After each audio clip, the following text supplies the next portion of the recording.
Welcome to the Mostly Pod Out at Night, mostly. I am Graveyard, joined by my co-host Salem. Hello. This is episode 17 of our weekly All Things Horror podcast. This episode, we'll be discussing scary space movies. So movies that take place in space that aren't part of the Alien franchise, which we'll be getting to in 2 weeks' time. So our movies that we'll be discussing this episode is Event Horizon, Pitch Black, Sunshine, and Pandorum. Because just thematically, this is kind of what we decided from a list of things, and maybe we'll touch base on the other scary space movies like Life Force or Ghosts of Mars, other stuff in other episodes. Yeah, and Pitch Black is itself part of the Riddick franchise, but the other entries in that franchise do not qualify as horror, so that's why this one is going to stand alone in this episode. Yes. All right, so let's start off. We're just going to go in chronological release order. We'll start off with Event Horizon. Came out 1997. So we'll go through our typical thing. So let's get into the recap of this. So essentially, we start off with just kind of a typical start off where people come out of like a hypergenic sleep. I say that right? Is it hypergenic? Yeah. Yeah, it's something like that. Yeah, they're not really frozen. Well, they call it like a grav tank because they use gravity drives to go fast. Yeah. So they call it like a grav tank. It's basically just to protect you from the G-force. I don't know if it's like a cryo sleep. I would imagine you're asleep when you're in the water like that. But yeah, they look more like Bacta tanks from Star Wars more than anything else. Right. Yeah, that was liquid. Yeah, which is odd, like you said, it's just, a crash couch for the G's, essentially. They're not really asleep for that long, I feel like. But essentially, they're making it their way up to do, was it Saturn-ish area? Neptune. Neptune, okay. Yeah, they were in the orbit of Neptune. All right. So we get our very typical opening that we've come to know and love that we really got from Alien franchise, where everyone starts to wake up and just the cognitive ability of trying to figure out where you've been because you're put under pretty heavily. Just kind of the crew starting to get their bearings, and it's a good way to introduce our crew or our cast of the movie. Really, we focus on Alan Grant or Sam Neill, the doctor, and this kind of things from his perspective. And, once everyone kind of gets out of their tanks, I believe he had a little bit of a nightmare, and that's how he came out of it. Was that correct? Yeah, something about his wife. Like, his wife, and like she had no eyes or something. But that was just like the very first one. We didn't get a whole lot of meat or juice with that one. It was just like she was there, and then she opened her eyes, and her eyes were not there. They were just empty sockets. That was it. Yeah. Correct. So, once everyone gets out, it's kind of just introduced. This is, the doctor, here's the, medic, here's all that sort of stuff. Right. And typically what they do then, they get dressed, they all go to the mess hall because that's what you do. And you start getting substance in you and kind of do more rounds and trying to figure out why you're there, what you're doing, and just kind of a good exposition dump for us, the audience. They're there because, the Sam Neill's character is a scientist, and he created a ship that's supposedly called the Event Horizon. Roll credits. We get that pretty early on. Right. That went missing 7 years ago. Yeah, 7 years ago, and everyone thought it just vanished, disappeared, like he went through the edge of the universe just because of the stuff. There's like ghost stories kind of associated with it. I think the official story they told everybody was that they had a reactor failure and it blew up.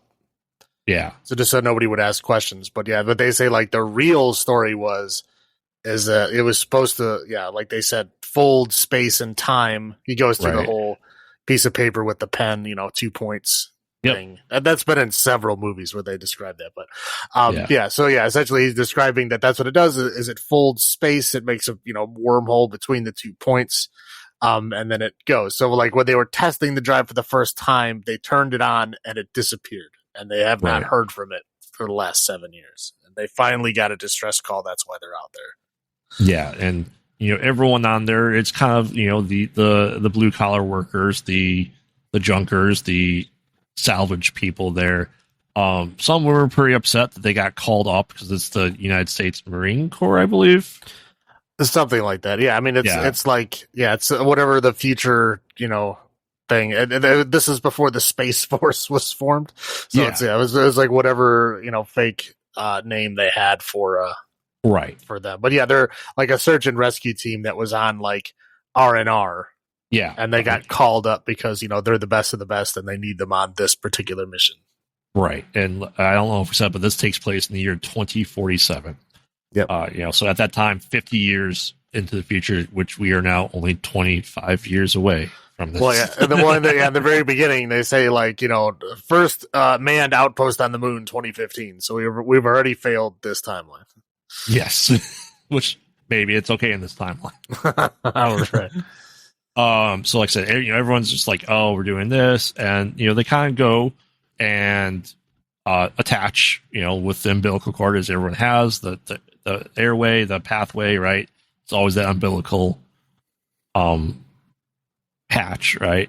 Mm-hmm. And they're just trying to get onto the ship and figure out what happened. That's their job. And, Sam Neill's character, he built it. So he was really interested to figure out what happened to everything. Right. Now, when they first go in that like hallway, I was sitting there watching and I'm like, was this a 3D movie when it came out? Because there's so many like weird things like floating around, like almost seems like it was like a 3D movie to where the thing should have been like coming out of the screen. I don't think it was though. No, it wasn't. And I completely agree. Like, oh, there's a wrench right in front of the camera, or hey, there's blobs of oil or moisture or the crystals even because the air is crystallized. Right. Because it was so cold. But yeah, it's like they had stuff float into the frame like it would have been 3D coming at you. Right. I completely agree with that. Yeah, it was like, how like an Avatar when they're, up in space and they got the stuff floating around. It was just like that. Only I was like, I'm almost 100% positive this is not a 3D movie. Maybe they were just experimenting with CGI. I don't know. It basically when you're watching it, you're like, oh, this must have been 3D, even though it wasn't. Because like, when you're watching a movie, like you watch like, Jaws 3D, you can tell the scenes where things are supposed to be coming out of the screen. Yeah. Yeah. But yeah, it felt like that. Yeah. So yeah, like you said, they did it. They listened to the distress signal, and it seems to be screams and howls, but it's so garbled. And there's some Latin that I don't know, is the technician, but he was played like the older Malfoy in the Harry Potter series. He thought his name in the movie is DJ.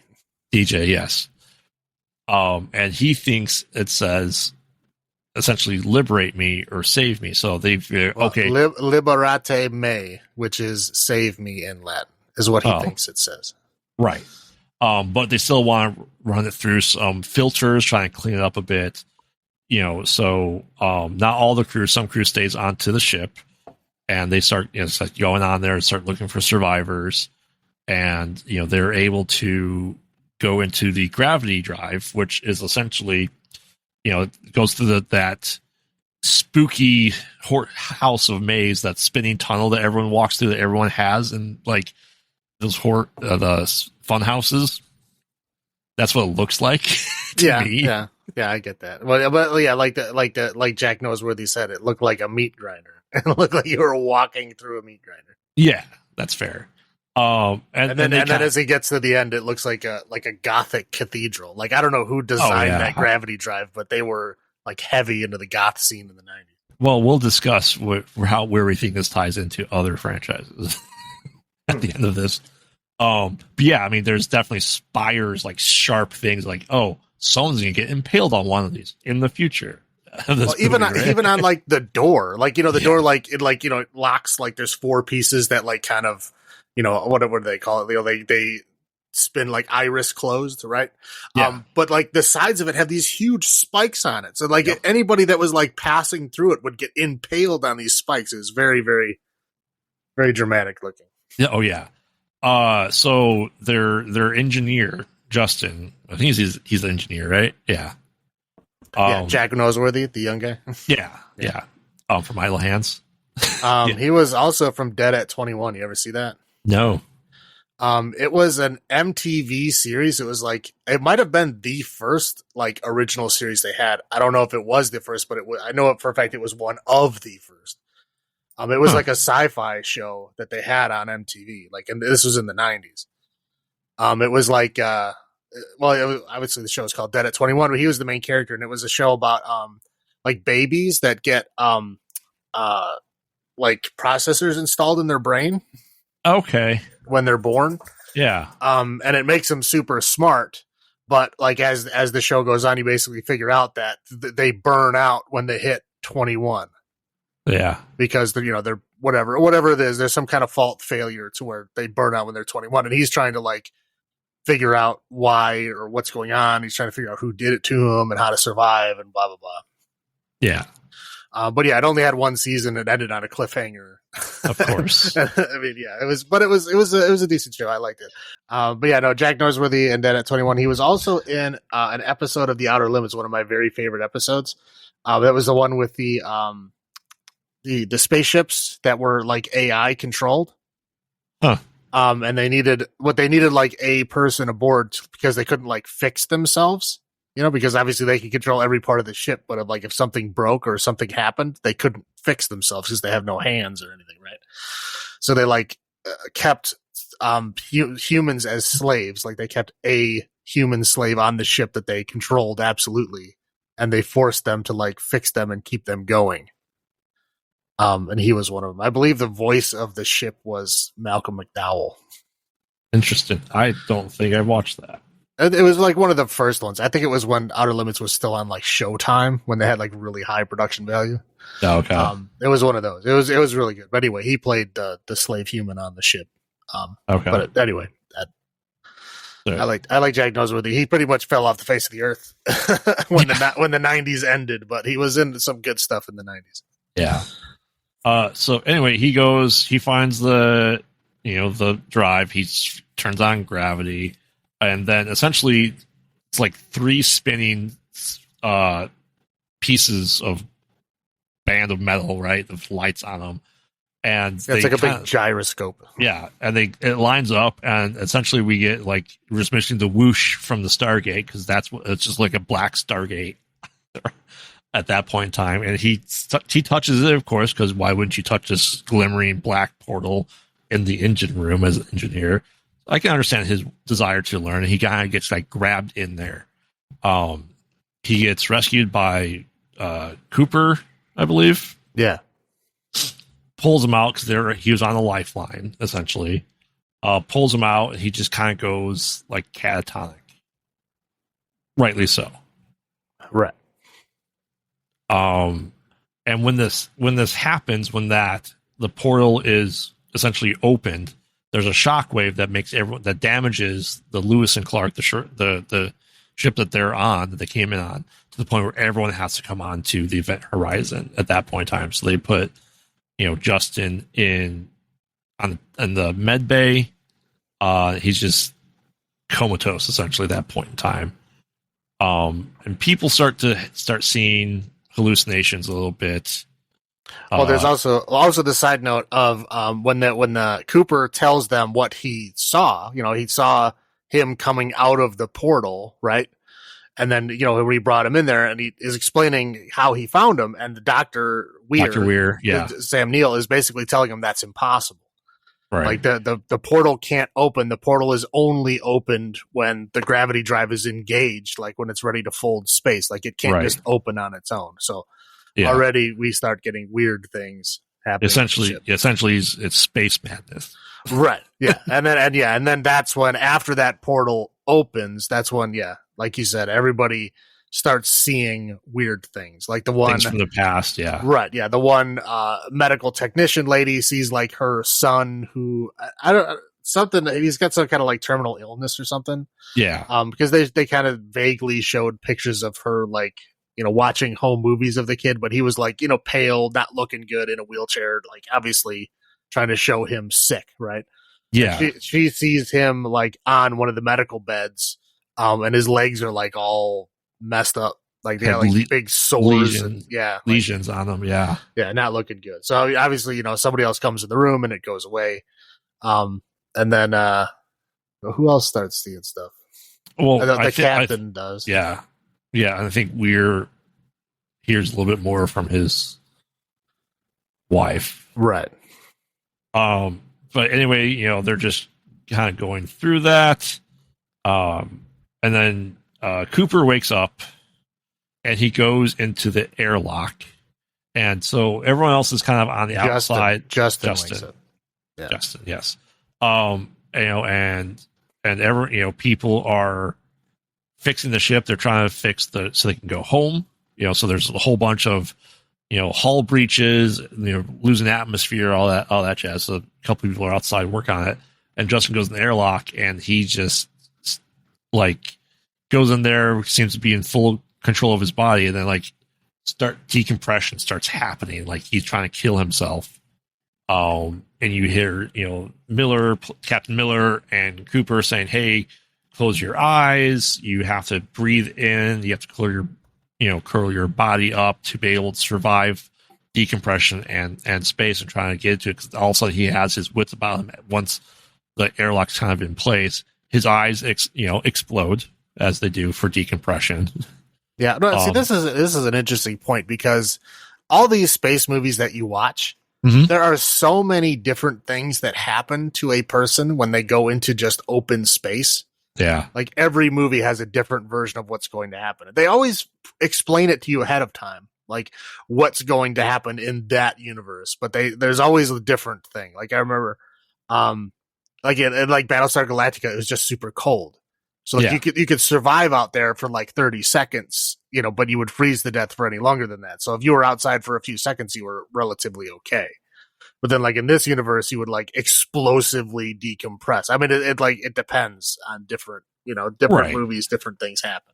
Yeah, I mean, the general consensus is you're going to explode or freeze to death. But I mean, bad things will happen to you. I mean, that's that's all you need to know. Yeah, you will die in a very short amount of time. But it's just interesting to me how many different versions of what would happen occurs.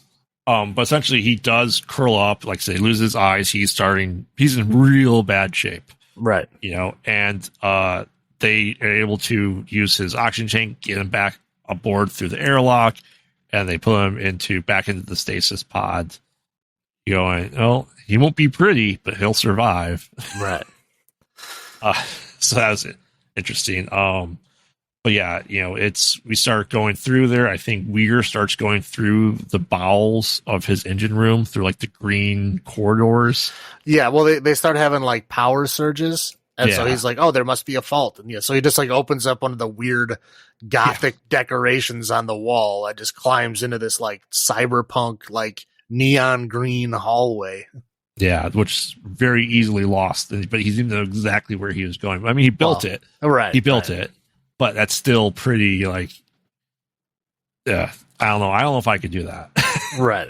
Well, yeah. And then, he goes to fix the thing. And then he has like a full on like flashback vision of like his wife killing herself. Yeah. In the bathtub. And he's like present while it's happening. Obviously he wasn't present there in the past, but he's present there now.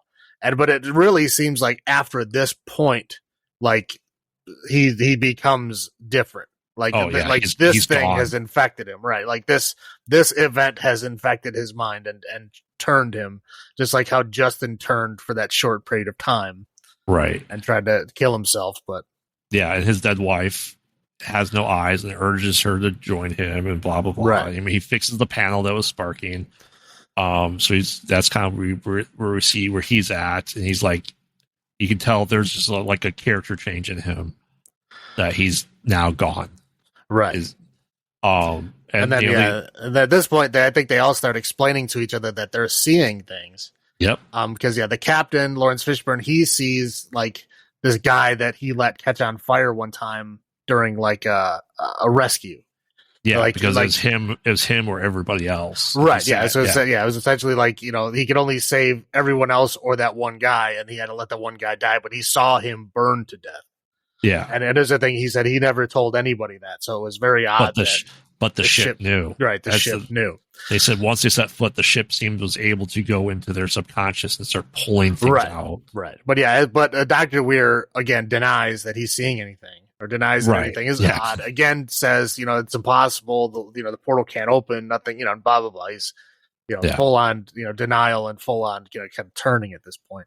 Yeah. But everybody else is kind of commiserating about all these, bad things that are happening. But again, they're on a time limit because they have only a certain amount of 12 hours. Air time before they're, they don't run out of oxygen or air. They're basically the carbon dioxide will overtake the oxygen to the point of being poisonous. The scrubbers scrubbers had like 12 hours. Right. Yeah. Because the scrubbers would, whatever. And again, it's like, I'll also bring this up in some of these other movies, but like some of these large areas that they had with like full, like life support in them. Yeah. Why? I mean, like you're wasting all of this oxygen, all of this space, like that giant long hallway between the engineering and like that whole thing was like had air, like you could just walk through it. It was gigantic. Oh yeah. I don't know. I'll bring that complaint up. Yeah. Other times in this list, but it's just like ridiculous. Like, why would you waste all that oxygen? But yeah, whatever. But they eventually find the video recording of what happened. They filtered it out enough, essentially. It's kind of like them showing them what's going on. And it's just the crew of the Event Horizon just like slicing each other up, mutilating each other.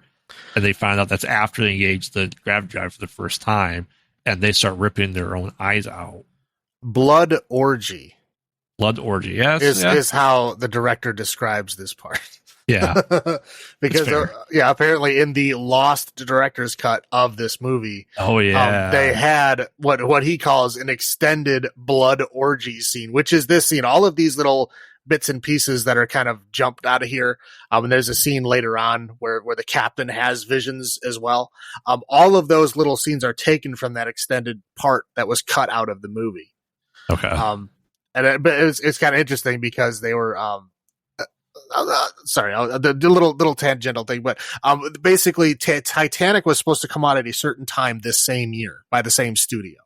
Right. Titanic did not make its original date. So they had a huge big day that a big movie was supposed to be on, and they didn't really have a movie to do it with. So they basically upped the time frame for Event Horizon and threw more money at the budget, but less time for editing and stuff. Of course, make it easy on people. Yeah.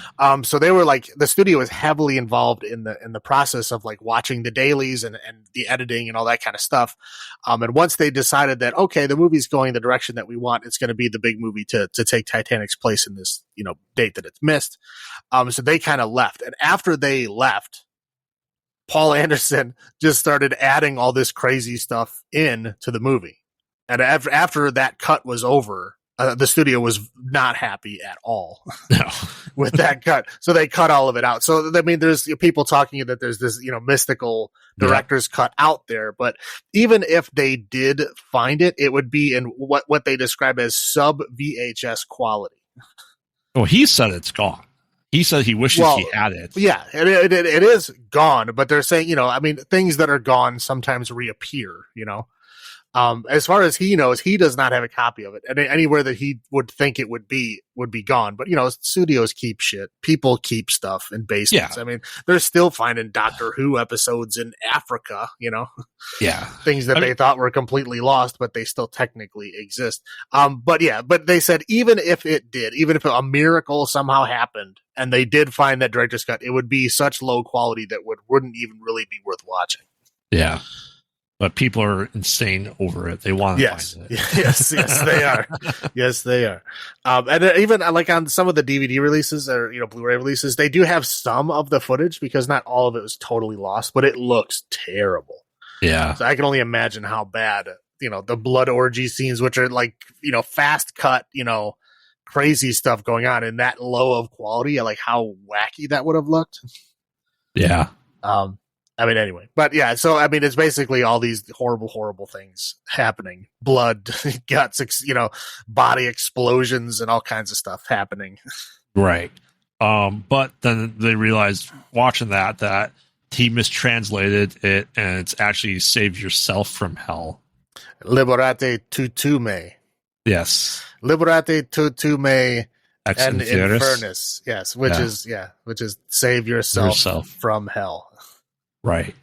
So they kind of just deduced that this opened a gateway to hell. Right? That essentially they went through the hell universe, the hell realm or universe. And because of it, the ship somehow attains sentience. Like it knows things. So evil was imparted upon the ship and psychic abilities, essentially. Right. Yeah, and at this point, I think the ship realizes that they know what's going down.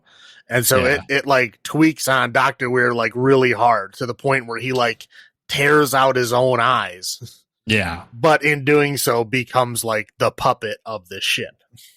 Right. And something we didn't mention is that, because this comes up really soon, is, in the hallways, there's self-destruct bombs, essentially.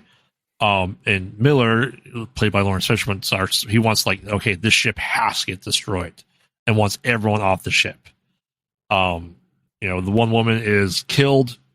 She eventually falls hard into the engineering room and just smashes her face open on the grate. Right. Well, yeah, she's lured to her death by her ghost, terminal son or whatever. Yeah. But Weir takes one of those bombs and goes back aboard Lewis Clark after it's getting worked on.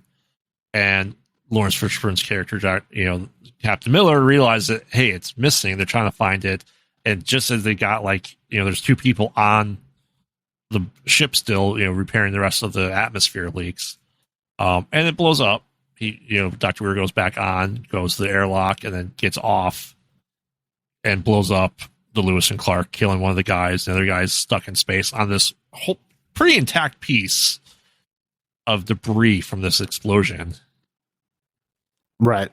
And he essentially starts trying to get back into, he's going to use his oxygen to propel himself back towards the event horizon. So yeah, the one woman's killed with visions of her son.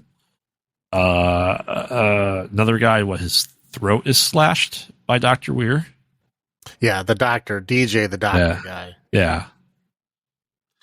He seemed to be immune to it. They didn't show him having any visions or anything. Correct. Him and the EXO lady, what was her name? Stark? Something.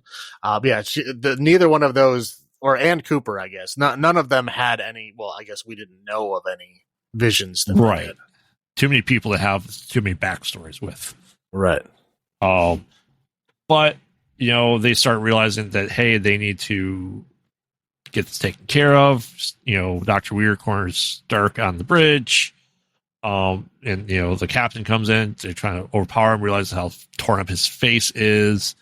And Weir starts down a 10-minute countdown to return to the other dimension. He's going to activate essentially the gravity drive. Right? Mm-hmm. Eventually, Cooper makes it back, and he's splats against essentially the windshield of the event horizon. And for some reason, in his infinite wisdom, Weir decides to start shooting at the windshield, for lack of a better word. Right. I mean, and again, this bolt gun thing that they were using. They literally earlier, he's like, "Oh, if you shoot me with that, you better make sure you hit her, because if you hit the hull, it's going to put a hole in it." I mean, it's very obviously been stated that this will put holes in the side of the ship if you shoot at it, and so Weir shoots directly at a window, right, with this gun. I mean, I don't know how you didn't see what was going to happen here, but I mean, it might have been his plan. Who knows? He couldn't see. Well, yeah, he had magic hell vision. I call it Neo vision when his eyes were burned out, essentially. Right. Well, he couldn't see. He could only see the machines, but whatever. But yeah, this guy, whatever. He's got hell vision. Yeah. So then obviously decompression starts happening in the bridge. Everyone's kind of slowly getting sucked into it. And Weir gets sucked out of it, does he not? Yeah, he just gets sucked out and then flies out into space. Right. So it's like, hey, we're gonna, we have to split the ship into two. We can use part of the section as a lifeboat. That's their plan on doing, right? Well, the original plan for this ship, they kind of talked about it in the beginning when he was talking about the ship, but yeah, there's like the gravity drive is on a engineering like way in the back, and then there's this really long hallway connected to the front of the ship, which has all like the the bridge and your medical and your rooms, and all that stuff is on the front. So basically, if something happens with the gravity drive, they blow up that long hallway, and then the front of it can just go by itself, and then they leave the gravity drive behind. So he's trying to manually do that. Yeah. So essentially, then he gets attacked. Who's he get attacked by? Who's he see? The guy that's on fire. The guy's on fire. Yeah. Just visions of him. But turns out like it's Dr. Weir. He's back. Yeah. Well, yeah. Look, Captain Miller just goes, "Hey, wait a minute, you're dead." Yeah. And he just goes, and he just like transmogrifies into like Cenobite version of Dr. Weir. Yes. But like immediately he was like, "Oh, you got me." I mean, right. Okay. It was an odd scene, but yeah. But yeah. So essentially, then they fight off, and he detonates the explosions and sacrifices himself to do it. Right. Mm-hmm. The drive activates. It pulls part of the section into the black hole, essentially, and the remaining people who are Cooper, who's still alive, and Stark, they enter stasis with Justin, waiting to be rescued. Yep. So it's Cooper, the Exo, and the guy with no eyes. Yes, he won't be pretty, but alive. Right. 72 days later, supposedly they're being rescued, and Stark has a vision that it's Dr. Weir and the rescue crew. Yep. Yeah, he's Dr. Weir in the rescue helmet. But then she wakes up and it's just a dream.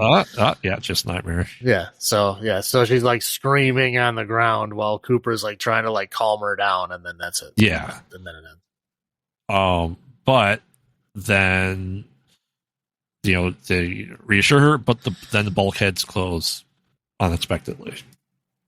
Kind of a cliffhanger-ish thing, right? Sure. I don't know if they closed unexpectedly, but so that's the gist of the movie, and we did say a couple of key words in there that we'll discuss after some of the first thoughts, stuff like that. So I'll start with me first for the first thoughts. When I first watched this, I remember 1997, people talking about this being the scariest movie of all time. I don't know if that's what you heard too when it came out, but I go, okay, I have to see this. So when it came out in like 98, 99, I saw it. I go, okay, it's really not that bad. I didn't find it to be the scariest movie of all time. I really enjoyed the crap out of this movie. I did not hear it was the scariest movie of all time, but I mean, at that time, I had a video card, and so I would go to the video store all the time, and so that was like, that was a kind of movie that would definitely be on my radar, like, sci-fi, horror, whatever it is, so that was, I watched it like as soon as it was available on video. Yeah. And I don't remember people saying it was the scariest movie ever, but I remember watching it like right when it came out, and I watched it several times because I watched it myself, and then I told everybody that it was a cool movie, and so that everybody watched it again. I watched it like with a group of other people. Right. So yeah, I mean, I remember, we liked this movie a lot when it first came out. Yeah. So I mean, like I said, I thought it was a great movie. Rewatch wise, I do watch it probably not as often as I should. I'd say it's probably every 3-ish years I rewatch this movie. I don't think there's anything new I'm catching on the rewatches, but it's still a great movie. I know over the past number of years, people have started realizing that this is a good movie. I think a lot of people wrote it off when it first came out. I mean, obviously, I loved it when it first came out, but yeah, a lot of people just saw it as like a a generic kind of movie. And to be fair, it is kind of like a big budget B movie. It's pretty much what it is. And they, like I said, they tried to force it in like a Titanic level time frame. So yeah, it did not make the kind of money that they were hoping that it would make. But I think they tried to make it more. So I think it lost money in the box office. Yes. I want to say like the budget was like 60 million. It only made like not even 30. Yeah. It definitely not recuperated. Right. But when it came out on video, it was one of those movies that found like a new life once it hit video, and they made their money back over time from all the video sales and rentals and all that kind of stuff. Arguably, B movies that are called classics do that. Yeah. So, I mean, it ended up being a long-term classic, but when it first came out, nobody really thought it was anything special. Yeah. Like I said, I think the glimpses of the blood orgy is what people said were the scariest parts. Probably. Yeah, I mean, like I was 13 when it came out, so most people's radar scary things. I mean, mutilation's high up there. Yeah, it's basically I would always rewatch it when I would, because there'd always be articles and people discussing this movie. It comes up every once in a while. Like I remember, it was a few years back when there was they were interviewing the guy who wrote the movie. I don't remember his name off the top of my head, but he basically admitted. I mean, a lot of people had theories that that's what it was, but he basically admitted that he was heavily inspired by Warhammer 40K and their whole how they travel through the warp, to go faster than light is essentially like this movie is essentially like the first foray of humanity into the warp, which I think fits pretty well because you look at the gothic design of that gravity drive, and that's like very heavy, like Warhammer 40K influence. I don't know if they did that on purpose or not. But. We'll discuss the other point that what it looks like too in a few minutes here. But me and my friends, when they were watching it at the time, we were like kind of obsessed with it. We were having this kind of a deep cut, but we were going to have our band at the time. We were going to have the first cover of our first album was going to be the scene from the movie when there's the captain of the ship is like all covered in blood, and he's literally holding his own eyes in his hands. Yes. Yeah. And so he's like staring at the camera with empty eye sockets, and he's holding his own eyes in his hands. And that was going to be the cover of the album. And it was the title of it was going to be, "I can't see, my eyes are in my hands," but it was going to be in Latin. Again, deep cut to the movie itself because of the Latin and stuff in it. Yeah. So it was going to be a deep cut. So anybody who had seen Event Horizon would get it. But at that time, it wasn't that popular because this is right when it came out. Right. What are your highlights for this movie? Highlights for this movie. I mean, I really like the designs. I mean, I really like that Gothic cathedral look for that gravity drive. Just a lot of the shots they have, everything's like super dark, even though it's because most spaceships are like very, very lit up. Like all the walls are like white. Yeah. Everything's like super lit up. I mean, this is not a derelict space. I mean, it is, but it hasn't been sitting there for hundreds or centuries. That's usually how those like haunted spaceships end up being, right? They've been there for a very long time. This one is like, it's only been there for like, who 7 knows years. how long. Well, 7 years in theory, or if they went through, folded space and time, it could have been yesterday. Who knows? Right. But essentially it's very dark. Very, I just really like the way that they designed everything. So like the look of the movie, I liked a lot. Yeah. Visually. Yeah. It's, we see a lot. You're talking about the white stuff with like, I call it the Purina dog food symbol. That's an alien on everything. Those 5 red squares and like the X. That reminds me of Star Wars. That's in Star Wars. Yeah, that's the like the rebel insignia for their like generals and stuff is in Star Wars. I thought it was also an Alien. Not that I know of. You know better. They just wear like jumpsuits, like blue jumpsuits. Yeah. So yeah, visually good story. Yeah, it is. It's a B movie, but I love B movies. I really, really do. Well, this is I mean, it's technically a B movie, but I wouldn't really consider it a B movie. I mean, it really reaches beyond that. Right. Yeah. So, like I said, it's good. I really visually fantastic, story wise. Now, I don't think it's very generic, but it does things differently, I feel, than most space movies. Yeah, no, yeah. I mean, yeah, it's definitely one step up. I mean, this is like, kind of the definition of like, sci-fi space horror is like, Yes. is this, right? Absolutely. They cross all these lines together, and this is what you end up with. Yeah. All right. What about low points for you? Low points would be the water effects. The water effects in this movie. I mean, there's a lot of them. Like they show like water like blobbing around, like in the when the gravity isn't turned on yet.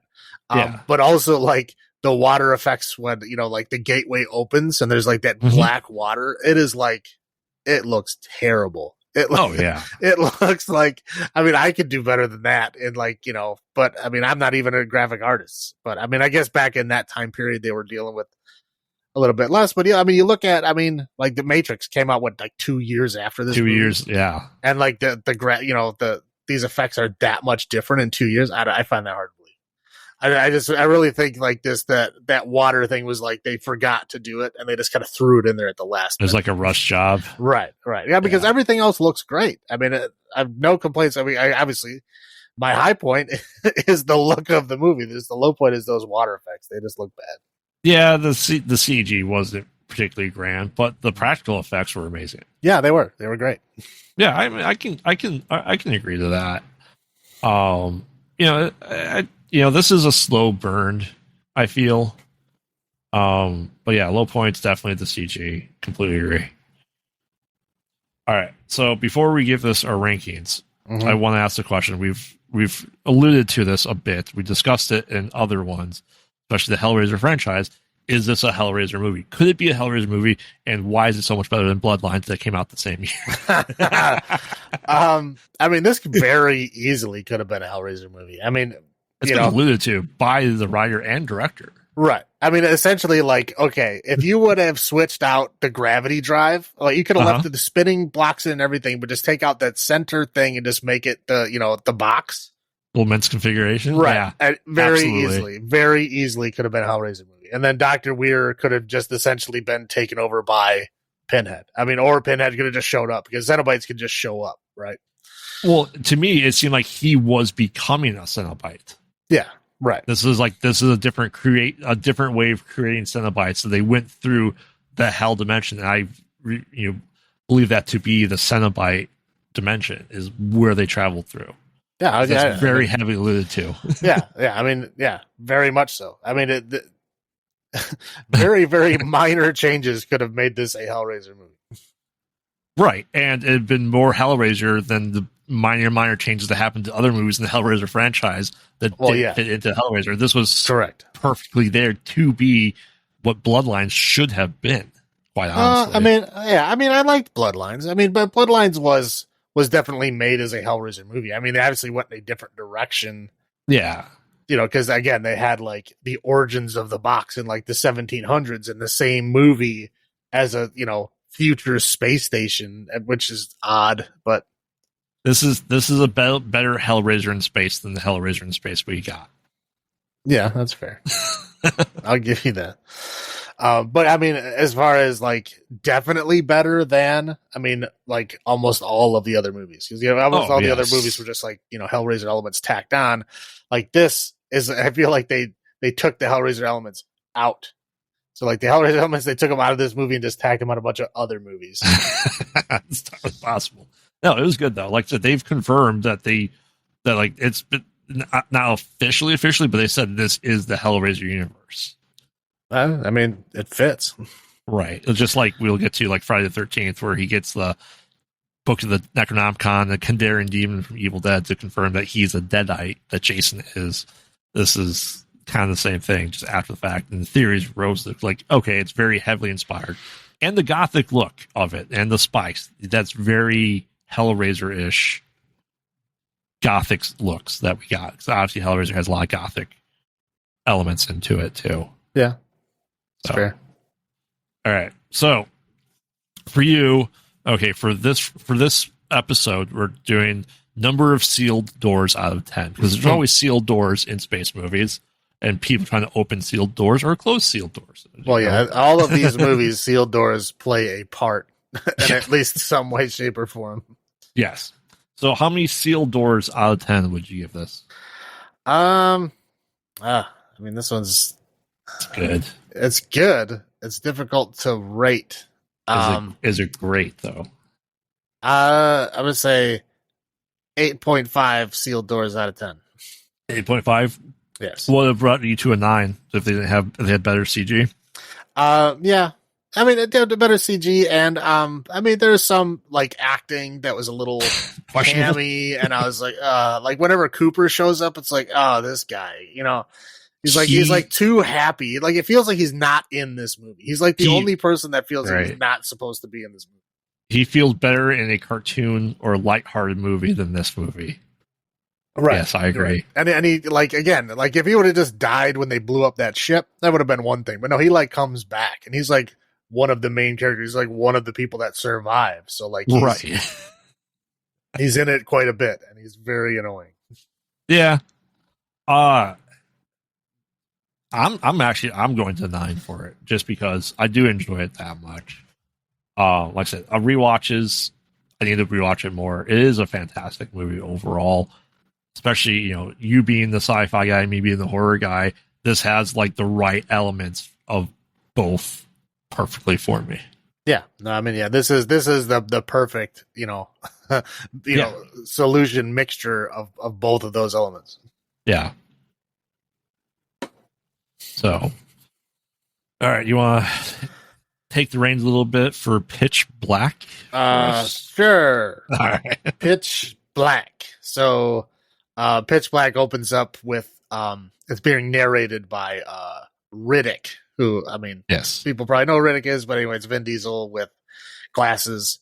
And keep in mind that every scene that Riddick is in, he's either putting his glasses on or taking his glasses off. I mean, every scene, yes, like ripping them off. Yes. That's this movie. Like, doesn't matter if it's light or dark or what's happening in the scene he's taking on or putting down his glasses. Yes. Anyway, so he's essentially like locked up in like a cryo sleep tank, right? And he's narrating what's going on, and he's basically kind of narrating because he's trying to say that that when you go into cryo sleep, like the whole brain goes to sleep except for your like instinctual primal part. That's why I'm always awake. He's yes, but so anyway, he's awake, and that's why he's narrating this, and he's describing the other people that are like in cryo sleep because he's blindfolded, so he can only describe them by smell and by sound. Yeah, it's essentially a transport ship, right? Yeah. So anyway, yeah. So it's a transport ship with all these people like passengers, in cryo. So what happens is alerts go on. There's like these little micrometeors that pelt the ship. Alerts go off. The ship's whatever navigation team gets woken up. So it's like the captain, the navigation officer, and then the pilot. Yep.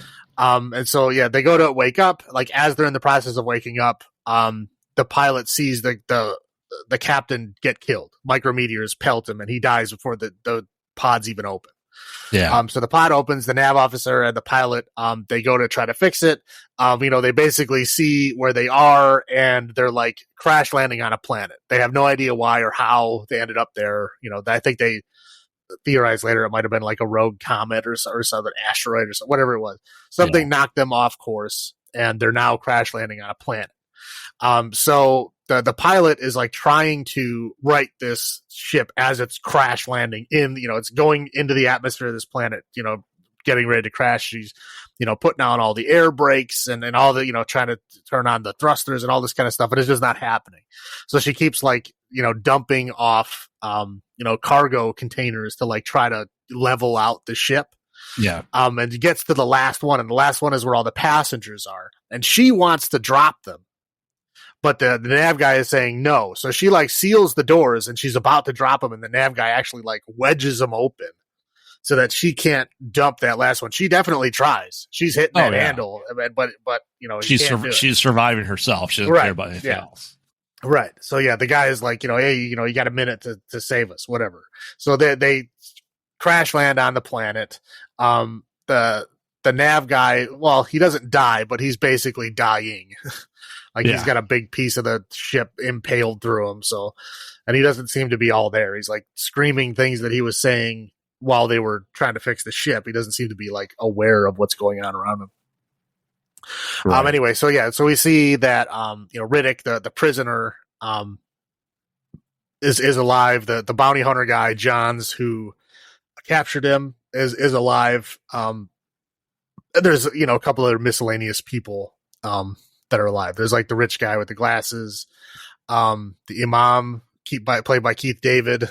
Yep. A bunch of his little follower dudes. I think there's like 3 of those, 4. I think they were kids. Yeah. Well, yeah, they were like teenagers or something. Then there was like the younger boy, Jack. You can't forget Shazza. Yeah, Claudia Black. Yes. and her I don't know, whatever, partner. They don't really say what he is, Zeke. Yeah, sure. So essentially they crashed. They're the only ones that survived. Everybody else dies. Yep. I think there's a little minor thing where Riddick escapes during the crash, but Johns manages to capture him like immediately. I don't know why they did that right away, but so he tries to like choke him. Well, here's the funny thing: he takes his gun, right? Yep. And then instead of shooting him with the gun, he throws the gun in a corner. So when he goes, "Oh look, there's my gun," and he goes to get the gun, and then he tries like choking him with his legs, and then he just beats him down, or Johns beats him with a baton, and then he just like passes out. I don't know. I don't know the point of this scene. I think it's just to show that Riddick is dangerous even when he's blindfolded and handcuffed, I guess. Right. He's like, Johns is the ultimate bounty hunter. This is the most dangerous guy in the universe. Right. Yeah. Kind of sort of thing. Right. Okay. Yeah. So they figure out they're crash landed on this planet. It's like a desert planet. They eventually figure out that there is no sundown. There's 3 suns. Okay. And like as 2 of them are setting, 1 of them is rising. So it's always daylight. Yep. So they kind of scavenge up what they can from like the wreckage of the ship. And then they were like, okay, we got to go, look for something else, right? We have to get out of here, or they're looking in the distance and they think what they see are trees. It turns out they're just like bones. Yep. Bones. Yeah. And at this point, Zeke stays behind, and he's going to go check out these other like kind of like tube looking things. He's going to go down to see if he can I don't know what he's going to find down there, but he wants to go down there to see what he can find. At this point, Riddick escapes again, but they don't just catch him again. At this point, he's just gone. Yeah. So they're out. They go to the tree things. They find out it's just bones. So they come back. And then Zeke is like trying to look in these like tubes, which end up turning into caves. And as he goes into the cave, he gets attacked and killed by something. You see blood spurting all over the place. And they catch Riddick there on the scene. Right. So they capture him and they basically like accuse him of killing him because again, he's like, this scary escaped murderer guy. There's a guy with dead and he was there with a knife in his hand. So they assume that he did it.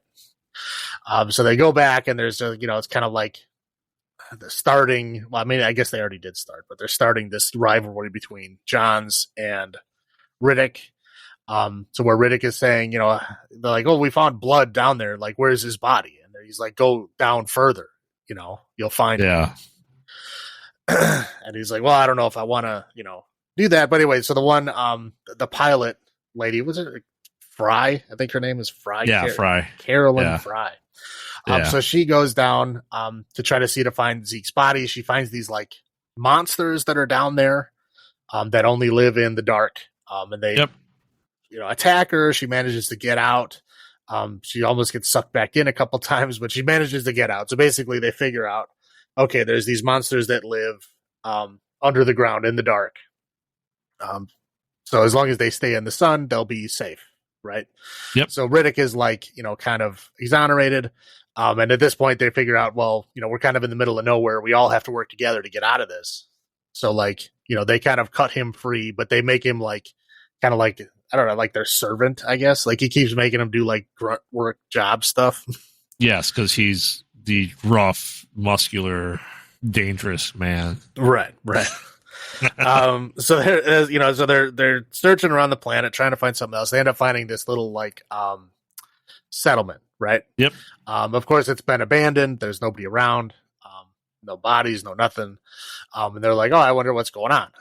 So they're looking around. They don't find anything, but they do find this the little planetary diorama. I don't know how else to describe that thing. They don't really figure out too much about it now, but they do find it at this point.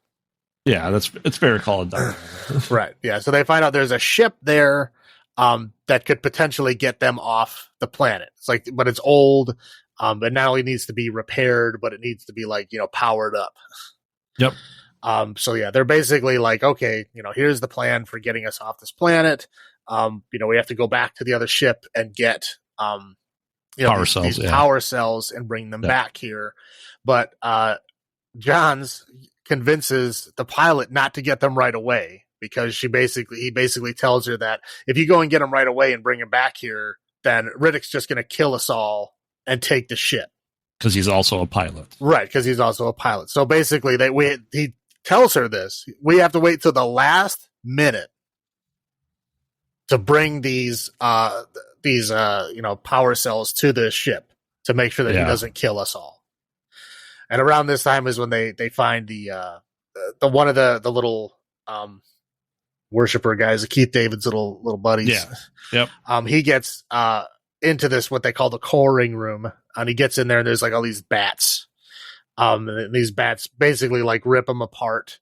And these bats came from the cave in the ground because they were drilling down in the ground. So apparently they drilled down far enough to get the bats out.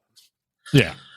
So they do that, and at that point, they figured out, okay, that's what happened to them. They all got killed by that. And about this time, they figured out that the diorama is also showing them that, every 22 years, there's this eclipse. They don't say how long it lasts, but it's kind of implied that it's going to be a long time. Yeah, that's very much implied. They think that all of them were killed during this last eclipse that happened. Right. Yeah, which because made the planet pitch black. Right. Yeah. Well, yeah, they all hid in this coring room, and then the bats came out of the cave and killed them all in there. That's what basically, and they show all the bones and stuff down in the cave. But I think somebody throws a glow light down there, something like that. Yeah. So okay. So at this point, they know they have a limited amount of time because they're starting to see rings in the sky from this Saturn type of planet that's going to cause the eclipse. They're like, okay. We only have a limited amount of time to get out of here. We need to get moving. So they all go down to the old crashed ship, and they get the power, nodes and all that kind of stuff, and they're ready to go back. And then the eclipse happens earlier than they thought it would. Right. So potentially the truck that they were going to bring everything back with is a solar powered truck. So this solar powered truck is useless now because the sun is gone. Yep. You would assume that there'd be some kind of a battery, someplace to store the extra energy. Right. Yeah. Something. But yes. I guess on this planet they also show that they didn't have any lights in the buildings because it was always daylight. Yeah. So whoever scouted this planet did a poor job of looking at lunar cycles. Right. Even though they had a little diorama that would have easily shown you what. Yes. Whatever. Okay. Now at this point, it's now pitch black on the whole planet. They have no way to get back. They all end up hiding in the cargo thing. A few of them die. Claudia Black dies at this time. Yeah. Zeke died in the cave. I'm trying to think of who else was dead. I know one of the little Keith David's little teenager guys was dead. Yep. I think that's it. Well, they ended up killing there was another survivor that came up to them, and they ended up killing them because they thought it was Riddick. So Claudia Black dies when they're all going into the cargo, storage containers. They kind of sealed themselves in. So all these the bats and it seems like these bigger creatures came out. These are the ones that are even more sensitive to light, that only the bigger ones come out when it's super dark. Yeah. The bigger ones come out. The bigger ones are slowly making their way into their cargo container. They end up killing another one of the little teenager guys. I don't know what Yep. they're called. What do you call those guys? I thought they were just his kids. Well, they're not. Well, Pilgrims. whatever. Pilgrims. Yeah, okay, sure. There you go. Little pilgrims. Why not? Little Yeah. pilgrims. So we lose another little pilgrim. And then Riddick is trying to help and trying to fight them at this point in time, but there's too many of them in there. He can't do much. Right. So they end up they cut themselves into another container. They seal themselves in. And they're essentially, they think they're safe for the time period. And then, these bigger ones can stab through the walls. So they're like stabbing their tail or claws, whatever, through the walls. Yeah. So they realize that they're not going to be safe there. So they need to get out. So they basically decide that they need to gather up all the light stuff they can find. And essentially make a sled, and put like these light sources in this sled. And then put the power converter, things in the sled, and then they have to drag it to the new ship. Yep. Now they pull like these big fiber optic things out of the ship, and everybody like wraps themselves with them things, and then they have like these like liquor bottles with little flame tops. Jack Daniels. Yeah, right. Yeah, and they have they have like a couple of flashlights. I think John's has a light on his gun. Yeah. Just gather as much light as they possibly can.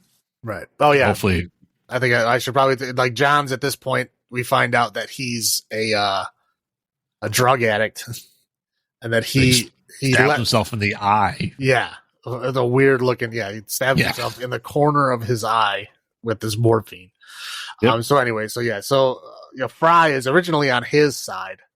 But to find out that he's not actually a cop, because he was kind of pretending like he was a cop. He's wearing a cop uniform with a cop badge.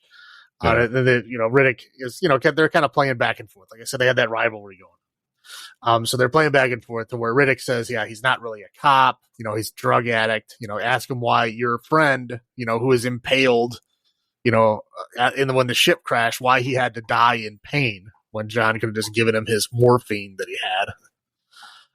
Just stuff like that. Yeah, so I mean, he's a dick. I mean, we've known this for the guy is an ass. I mean, they're like constantly, fighting each other. They're constantly like trying to one up each other. They're having the dick measuring contest, right? Yes. So I'm just saying like that. This has been going on for this whole movie. So anyway, so they got this machine that like powers the fiber optic things on the sled. Everybody's wrapped up in these fiber optic things. They have the flashlights, some glow sticks, a couple of flares. So they got a bunch of light sources, right? So they all, put everything in this sled. They get the power cell things, and they're all kind of moving. And Riddick at this point is going to lead them because he's got the eye shine, which is some kind of surgical procedure done to his eyes that lets him see in the dark. Yeah, and that's why he wears his goggles, is because he wears his goggles during the day because his eyes are made to work in the dark, and even in normal light he's blinded. Which you would have seen, like if the sun was that bright to where like normal people could barely see, like he would probably be like blinded by it, right? Oh, absolutely. Hey, he just put his hand slightly above his face. Okay. I know, but again, like he keeps taking the glasses off, putting the glasses back on. Again, it doesn't matter if he's outside in the sun or if he's in pitch blackness. Like it's just random when he puts them on and takes them off. It's like every scene he's in, one or the other. Anyway. They all decide, okay, we need to take this sled and we need to get it to, the other settlement, right? Yep. So they're going out there and they're like, the light is keeping these monsters at bay, but they're like constantly like swooping over them, and, like messing with them. And like, you can hear them like, killing other stuff around them and all kinds of stuff. So anyway, they get swooped on a couple times. The rich dude with the glasses panics, and tries crawling away. And when he's crawling away, he ends up knocking down the fiber optics because he's wearing the fiber optics, and he ends up pulling the power source out, and he breaks the whole thing. Yep. So he breaks the fiber optic thing. So everybody that was now using fiber optics now has to use like the liquor in a bottle, and he gets killed obviously because he was too far away when his light source went out. So he gets killed and eaten and torn apart. So then they're moving on now with a little bit of light left. Riddick is of course leading because he can see in the dark, and he's got like flashlights on his back, yes, or something, and that protects his whole body somehow. Anyway, so they are moving forward. They end up finding out that Riddick has found this canyon, and there's like a million of them in this canyon. He doesn't know how to get through. And so he's like, I guess he circled around one time, trying to figure out how they're going to get through this thing. And then this is when we get the revelation that, he's saying, well, it's hard. It's going to be hard for us to get through with the girl bleeding. They're like, what girl? Yeah, so they're looking at Fry, and she's all like, what? They're like, I'm not bleeding.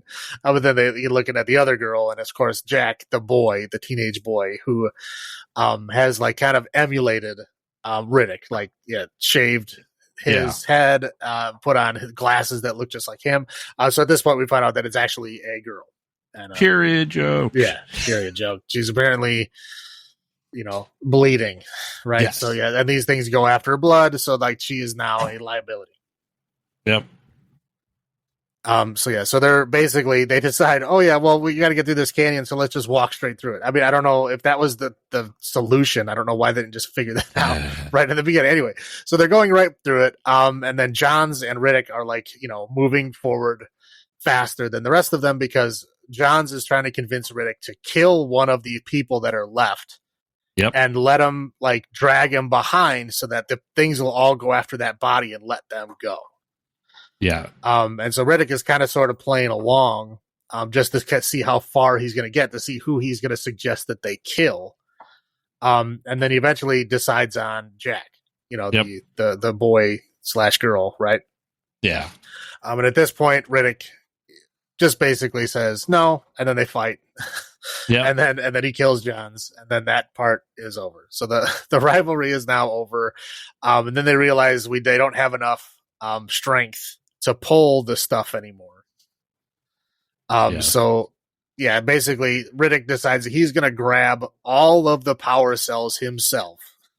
By himself. Yeah. He's strong. Right. And he's going to run with them by himself, and everybody else just has to keep up with them. So they run, and they're trying to keep up with them, and they're going through there. I believe there's only one of the little pilgrims left.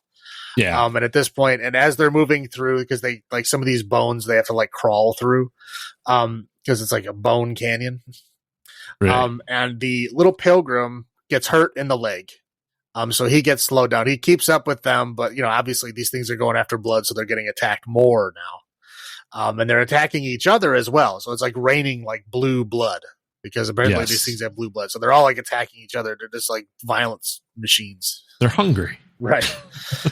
So yeah, they're hungry enough they'll just eat each other in less than a day. It seems like evolution failed. That's how species survived. Yeah. Right. That'd be like if the cicadas every 17 years just came out and ate each other. They're pretty cool. Well, yeah, I mean, it would be great because then they wouldn't come back. But right. So basically they go through. They have to stop because like it starts raining. So they're because basically the ones that they have left are the liquor bottles with the flame on them. So the flames get put out by the water. So they have to stop. Riddick opens up this cave to put him in there. The little pilgrim gets taken away at this point. He gets swooped on, attacked, and taken away. So Keith David, the Imam, is very distraught at this point. So they go into the cave, and then it's Fry, it's Jack, and it's Keith David, the Imam, are the only ones that are left in this cave. So Riddick seals the cave with the rock, and he says, well, I don't know if he doesn't say he's coming back. I think he just does it. Yeah, they just assume he's coming back. Well, I think they assume he's not coming back. Well, I don't know. I think they have a hope that he's going to come back. Jack definitely has hope, but the other ones, I don't know. They're probably Imam and him have a discussion about God and all that stuff, and he's like, "You don't believe in God?" He's like, "I believe. I just hate him." Right? Yeah. Right. So anyway, so Riddick, ends up making it to the settlement. Of course, he has like a showdown with the animal things, which he finds a blind spot. Which is right in the middle of their face. Put your face right up to their face, and then they can't see you, which is a genius plan for something that's trying to eat. Only, but we'll get to that little point. Anyway, so he gets to the ship. He gets the power cells in there. He powers everything up. Everything's going great. And he's closing up the ship, and it looks like he's going to leave by himself. Yeah. Back in the cave, they run out of the liquor, so their little flame lights go out. And when the flame lights go out, they find all these like glowworms all over the wall. Right. So they take the glowworms and they put them in the bottle, and the bottle now becomes a light because they got glowworms in there.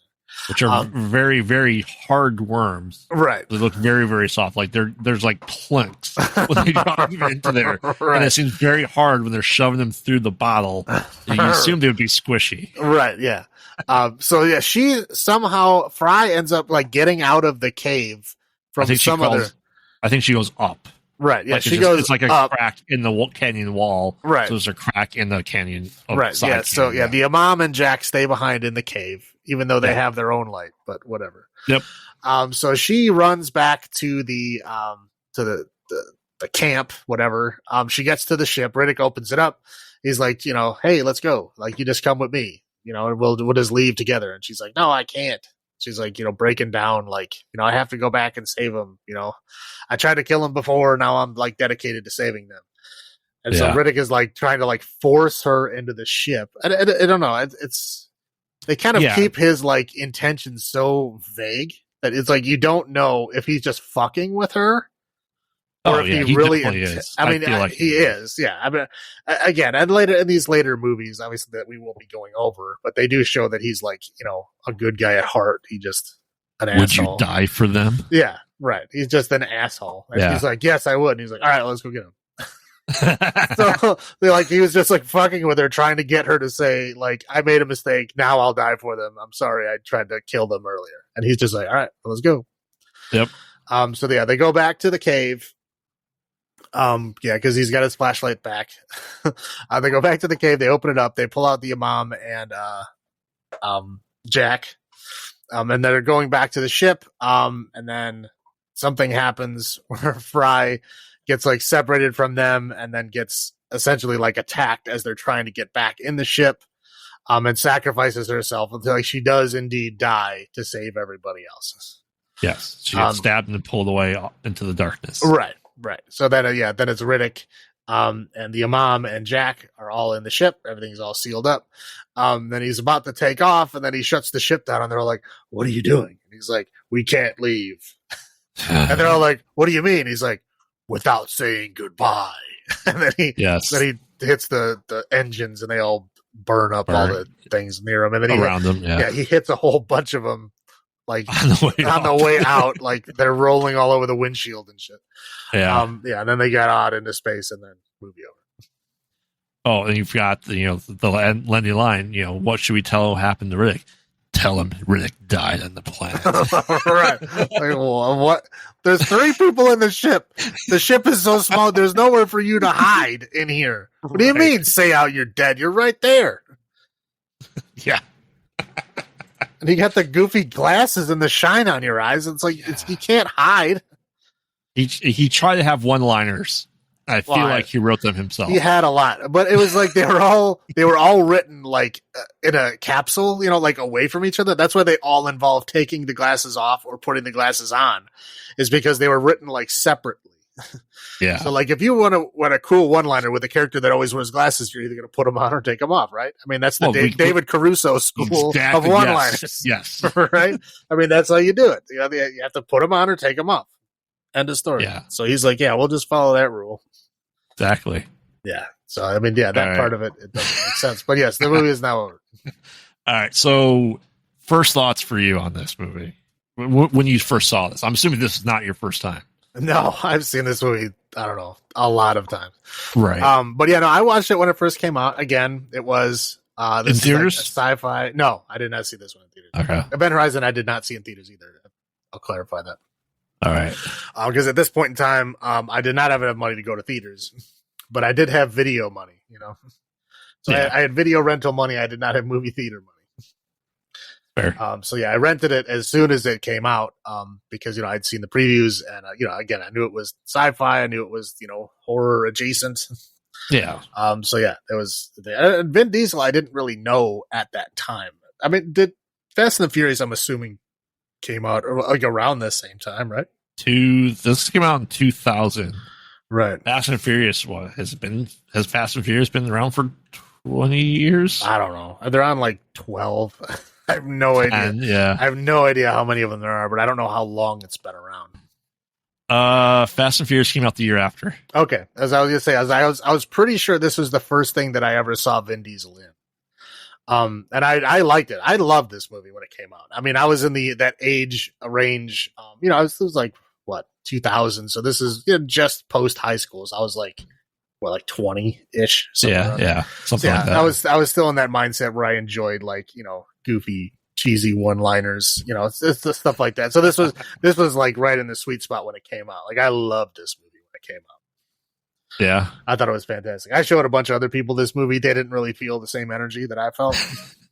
But I loved it. I tried to get everybody to watch it. I'm pretty sure I saw this in theaters. Now, I wouldn't have been technically old enough.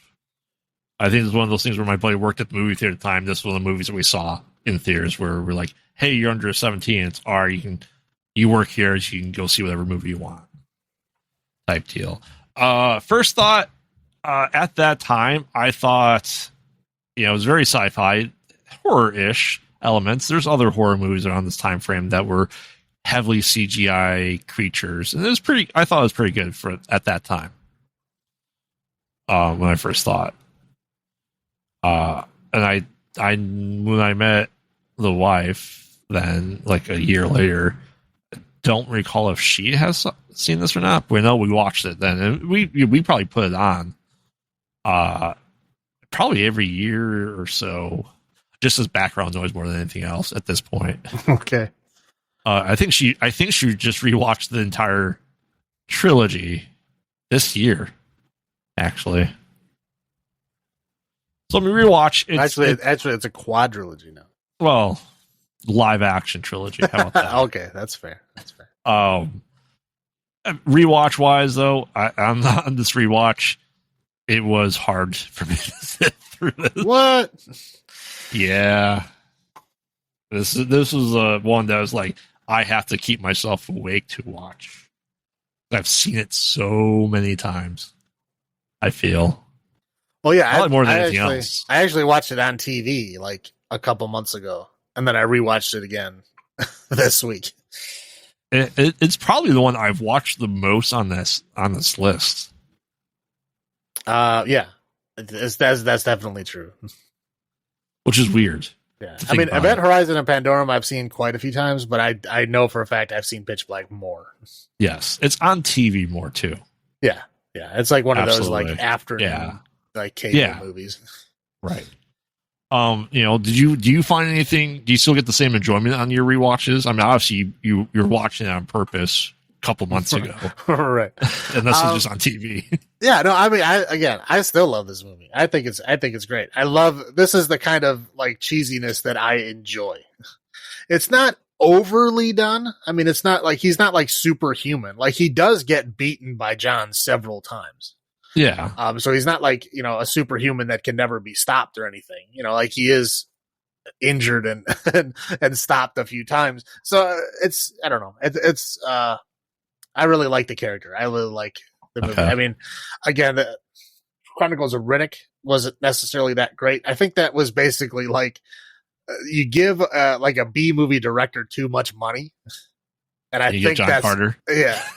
Hey, okay. Well, John Carter is a different story. I really like John Carter. John Carter was a great movie that got ruined by bad marketing. Yeah, that's fair. Because they tried to market that movie as something that it was not. Oh yeah, because that movie is just a fun kind of adventure, epic adventure, right? I mean, that's basically what it is. A fantasy epic adventure kind of thing. And they tried selling it as something else because if you don't know who John Carter is, the marketing didn't make any sense. Nobody knows who John Carter is. Right. You know what I mean? Like you're talking like Burroughs wrote those for a different generation. Like no one in the current generation had any idea who John Carter was. Correct. And they tried selling it as a completely new original thing when it was not. Yeah. Again, there's so many. I know we're getting way off topic, but yeah, John Carter. I love that movie. I own it. I watch it a lot because I like it a lot. I just think it got an unfair shake. Yeah. So for you, so I mean, you prefer more cheese in your sci-fi, well, I prefer more cheese in my horror. It depends. It depends on what it is. It depends on if it's done well. Riddick as a character is a fun character, right? Yeah. I think in this one, obviously this is like his first foray out, right? This one, was he a little overdone? Sure.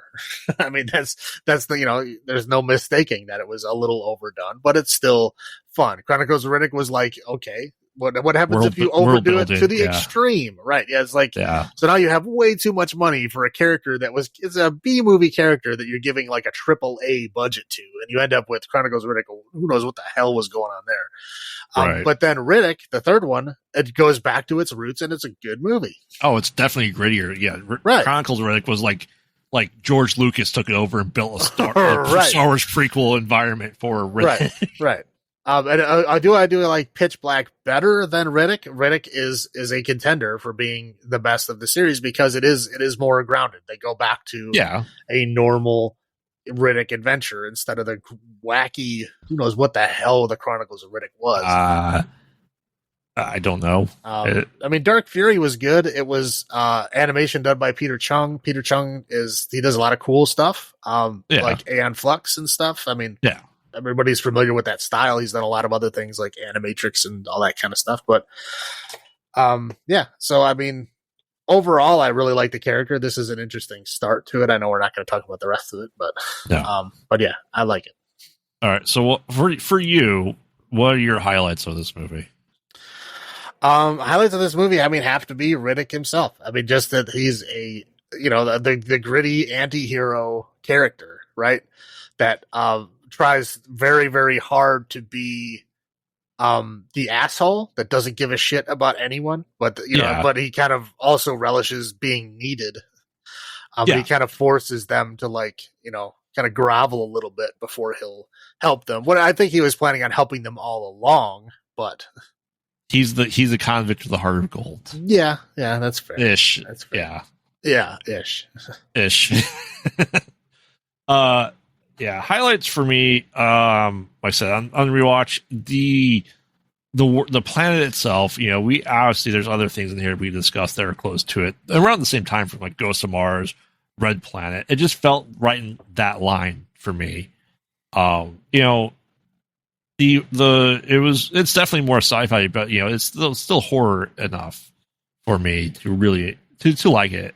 And just that other planet stuff that we got in the early 2000s. Right. Well, the other interesting thing is that like the first time you watch this movie, I mean, it's hard for me to put my mind there because it was a long time ago. But the first time you watch this movie, it's really kind of implied that this is going to be a slasher movie. Yes. With Riddick as the guy that's hunting and killing everyone. Yes. It's like heavily implied that. And then like that totally switches about halfway through. And and the rewatches, you don't really get that because you know where it's going. And Riddick doesn't do anything like overly I mean, he does some weird creepy shit like with the cutting her lock of hair. I mean, that's like creepy kind of like, hey, I might murder you kind of stuff. So I mean, they do kind of imply that, but on a rewatch, you don't really see it. I think he's just trying to build a legacy and a legend around himself, and that he has these expectations that he has to live up to, and he's more than happy to lean into them. Yeah, that's how I felt about his character. Yeah, but I mean, especially in this one, they purposely John's purposely oversells him as this murder machine. That that has no feelings, it only kills, right? And then he doesn't really do himself favors by creeping around, like I said, cutting off her hair and sniffing it. I mean, it's he's doing some weird creepy stuff. So it's it's kind of implied that he's going to be murdering people, and then halfway through he doesn't. So it's it's like a slasher that stops before he kills anybody, and then he ends up helping them against a greater threat. Yeah. The enemy of my enemy type deal. Right. So that's where the horror elements come in, I think. Right. Yeah. There's two different horror elements, and they both kind of, there's a twist, and then so there's one and then a twist and then another. Yeah. But the other movies in this really don't do that. No. All right. What about low points for you on this one? Low points is trying to think of how to put it in words. I mean, I know. Can I do Riddick as both the high point and the low point? Okay, he's my low point. I was going to say, like, he is the high point because he's a great character. I love the character, but in this movie in particular, they way overdo his one-liners and the taking and putting on the glasses and like breaking his own like rules. Yes, with stuff, and again, he's great and also his own worst enemy at the same time. Yes, so I would say he's highlight and his own low point. Yeah, definitely low point, especially on the rewatches. It's like Vin Diesel trying to get into the action hero gig, and it feels like this is something he would write himself sometimes. Some of the lines, just like, I want to be this mysterious Han Solo anti-hero that has one-liners, that's strong, that everyone wants to idolize, and be weird and creepy at the same time. Okay, now... The one thing you have to really understand about Vin Diesel, right, is how he plays characters, how he always plays like the gruff, mean mercenary guy. He's a huge D&D geek. Yeah. Okay. Now can you see him playing the same character like that he plays in most of his movies? Can you see him playing a D&D character just like that? Chaotic neutral? Yeah. Well, just like the anti-hero, right? Yeah. Yes. So I think that he's just been playing that character for so long in his own D&D games and worlds that he just is great at playing that character. But also with D&D, because D&D can get goofy and cheesy and wacky at times, and I think he just kind of leans into that because he has such a history of the D&D stuff. Yeah, I don't feel like he's written the script. All right, no, rip your glasses off and make it seem like you threw him 100 yards. Again, I think, like I said, most of those one-liners were written like apart from each other. But it's like that's what it feels like. They were written all like by different people at different times, and they didn't realize they were all going to do the same thing with glasses. Yeah. All right, so number of sealed doors out of 10 for you. Let's see. This movie I will give 8 sealed doors out of 10. Wow. 8. I like this movie a lot. I understand it's cheesy. I understand people don't like it as much as me, but I have a lot of very fond memories of this movie. I mean, it's still enjoyable. It's still enjoyable seeing, Keith David. Keith David's great in everything he's in. Fry, she ends up being in the first Silent Hill game. Johns is in the cave. So it was a good introduction for me for a lot of people that did other horror things. Obviously, we already knew Keith David before this. Right. But I'm gonna have to go down to a 6.5. I don't know. I don't know if I'm just too jaded on it. No, I understand. I'm not judging you for it. I'm just saying, in my mind, this movie it's fair. Is probably better than it actually is, but it still holds up when I watch it. So therefore, I said just this rewatch for me struggling to stay awake while watching it. Yeah. It's probably, like I said, partly because I've just seen it too many times. Quite honestly, that's fair. All right, so let's get into our next one chronologically, which is Sunshine. Now, I could hear some people saying this isn't a horror movie, and we had this very same discussion off the pod of whether this is a horror movie or not. And we decided, we're going to go with it just because of things that happen. And, I discussed it with the wife as well. And on the rewatch too, I can see it. I absolutely see it. So, well, there's definitely strong horror elements. Again, I wouldn't say it's the main element, but I mean, there's a lot of movies that we've done where horror isn't the main element, but it's still there. Yeah, this is more psychological, like better than Armageddon and The Core, and reviving the planet or the sun storylines that we've got in that time frame ish area. But you do also get like the whole slasher element. Oh, absolutely, of it too. Yeah, absolutely, yes. It's more psychological, and the idea of the deep space that we'll get into, like the loneliness and the mindset that you have to be in that situation. Right. So recap this. Go ahead, sir. With the recap of this, I'm trying to remember how it starts off. Quite honestly, well, it starts off with like narration, basically just telling you that whatever something. Well, they don't say what, it's but the sun is dying. Yeah, the sun is dying. Yes. So they're in what they call a solar winter, which I mean aren't all winters solar winters, but they're saying it's a solar winter because the sun is dying, so the Earth is steadily getting colder. And because of that, because of the sun dying, they basically come up with this like experimental bomb that they're essentially going to fly a spaceship up to the sun, throw this bomb in the sun to revitalize and like revitalize, or they said essentially create another sun. Well, yeah, create another sun within the star. Right. Yeah. But essentially they're going to throw a bomb at the sun to make it work again. Is essentially what they're going to do. And they had sent out a ship with all the tools to do this. And they completely lost contact with the ship. So the sun never woke back up, lost contact with the ship. They assume it's lost, it's failed. And that was did they say how many years? It was like 3 or something like that? I don't remember. I think it was 5. It was like 4 years, 5 years. Well, it takes about, I mean, before they realized they lost contact with it, I mean, obviously it takes 3 years or 4 years to get to the sun? Well, I think they said it took them like 6 to 8 months to fly there. And I know that their communications go further than that, but because of all the solar radiation, the closer you get to the sun, time distortion, yeah. Well, I mean, just the solar radiation itself will stop communication from working. And the other ship had already been past that point when they lost connection. So everything was going fine when they hit the barrier, so they couldn't communicate with them anymore. But then they never heard from them again, and the sun never woke up, so they knew that it was a failure. So essentially, they put together a second one. They're sending the second one out. Yeah, and this is called Icarus because they're flying to the sun. So obviously we get the mythology because of it. And this is Icarus 2. The first one's Icarus, and their AI is called Icarus. Right. Which is... Well, it's the name of the ship. It's the ship itself. Right. This should name the AI Icarus as well. Right. And it had a lady and it had a lady voice. Yes. So it's but essentially, as they're we kind of see a little bit of their day to day. We see that we get to the same introduction scenario, but without people waking up from cryo.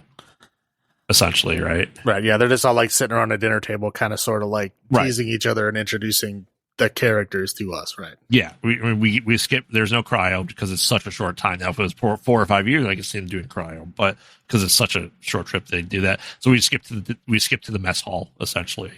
Right. Of it. And as they're getting closer, we find out more of their characters, and honestly, it's a huge cast that's in this. Cillian Murphy, Rose Byron, Chris Evans, Cliff Curtis, Benedict Wong, Michelle Yeoh, Mark Strong. Yeah, which we'll discuss how wasted he is in that movie. Yeah, very true. And the guy who played Scorpion. Oh boy, Hiroyuki Sanada. Yeah, I don't know. I don't know his name, but I've seen him in like a lot of things. He's like one of those actors that if it's anything that's done like in Japan or around Japan, he's always in it. And he's fantastic. He kills it. Yes. He's a great actor. I just don't know his name. So, but we find out was it the captain that's obsessed with looking at the sun? We see him. It was the psych guy, Cliff Curtis. Yeah, so it's psych guy, because obviously if you're in space, you're doing this important mission to essentially save humanity.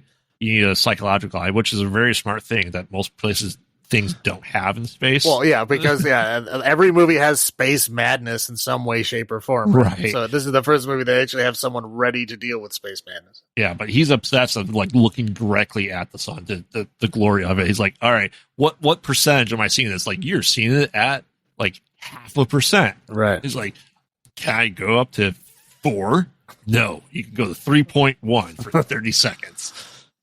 So he's essentially giving himself like a sun bath with that. And there's a lot of blinding lights in this movie, obviously, because they're going to the sun. Right. And as the movie progresses, I mean, obviously not yet, but as the movie progresses, just as a side note, like he eventually like loses his hair, and he eventually like he starts getting like such bad sunburn, he starts getting like blisters and stuff. Like, so like he keeps showing, getting more and more exposed to the sun, and keeps like, obviously showing himself being burned by the sun more and more, just as the movie progresses.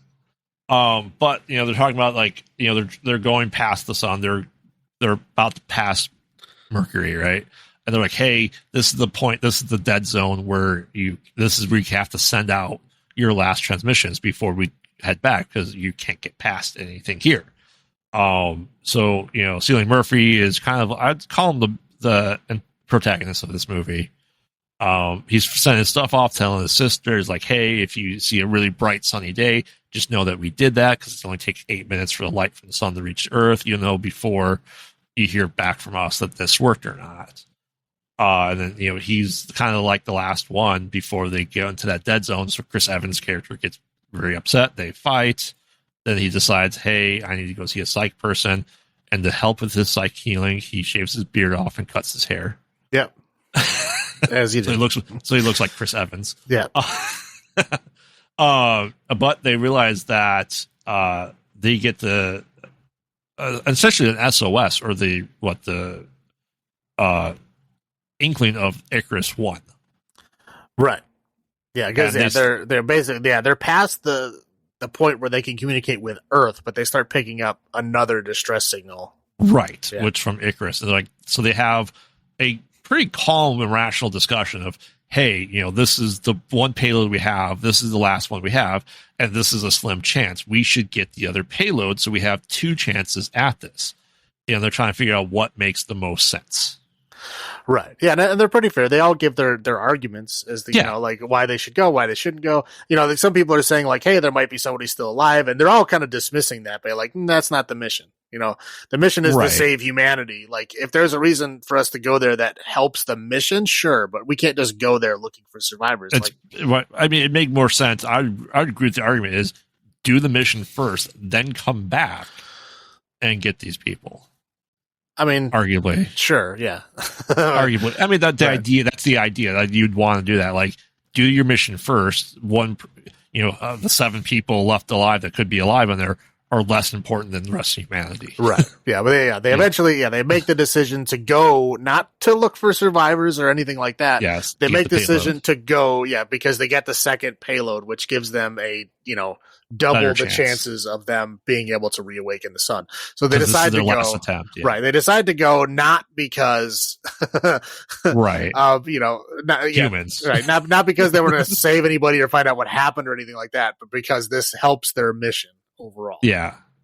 But the navigator, who is played by Benedict Wong, he when they do this, when they go off their course, he forgets to do the angle alignment of the sun shield. Essentially, part of the shield gets damaged. Okay, well, to be fair to him, basically the computer normally does all that like hard calculations and stuff, but they had to hard override. Bypass. Yeah, they had to hard override the computer because the computer wouldn't let them recalibrate where they're going, because it would put more risk on the ship.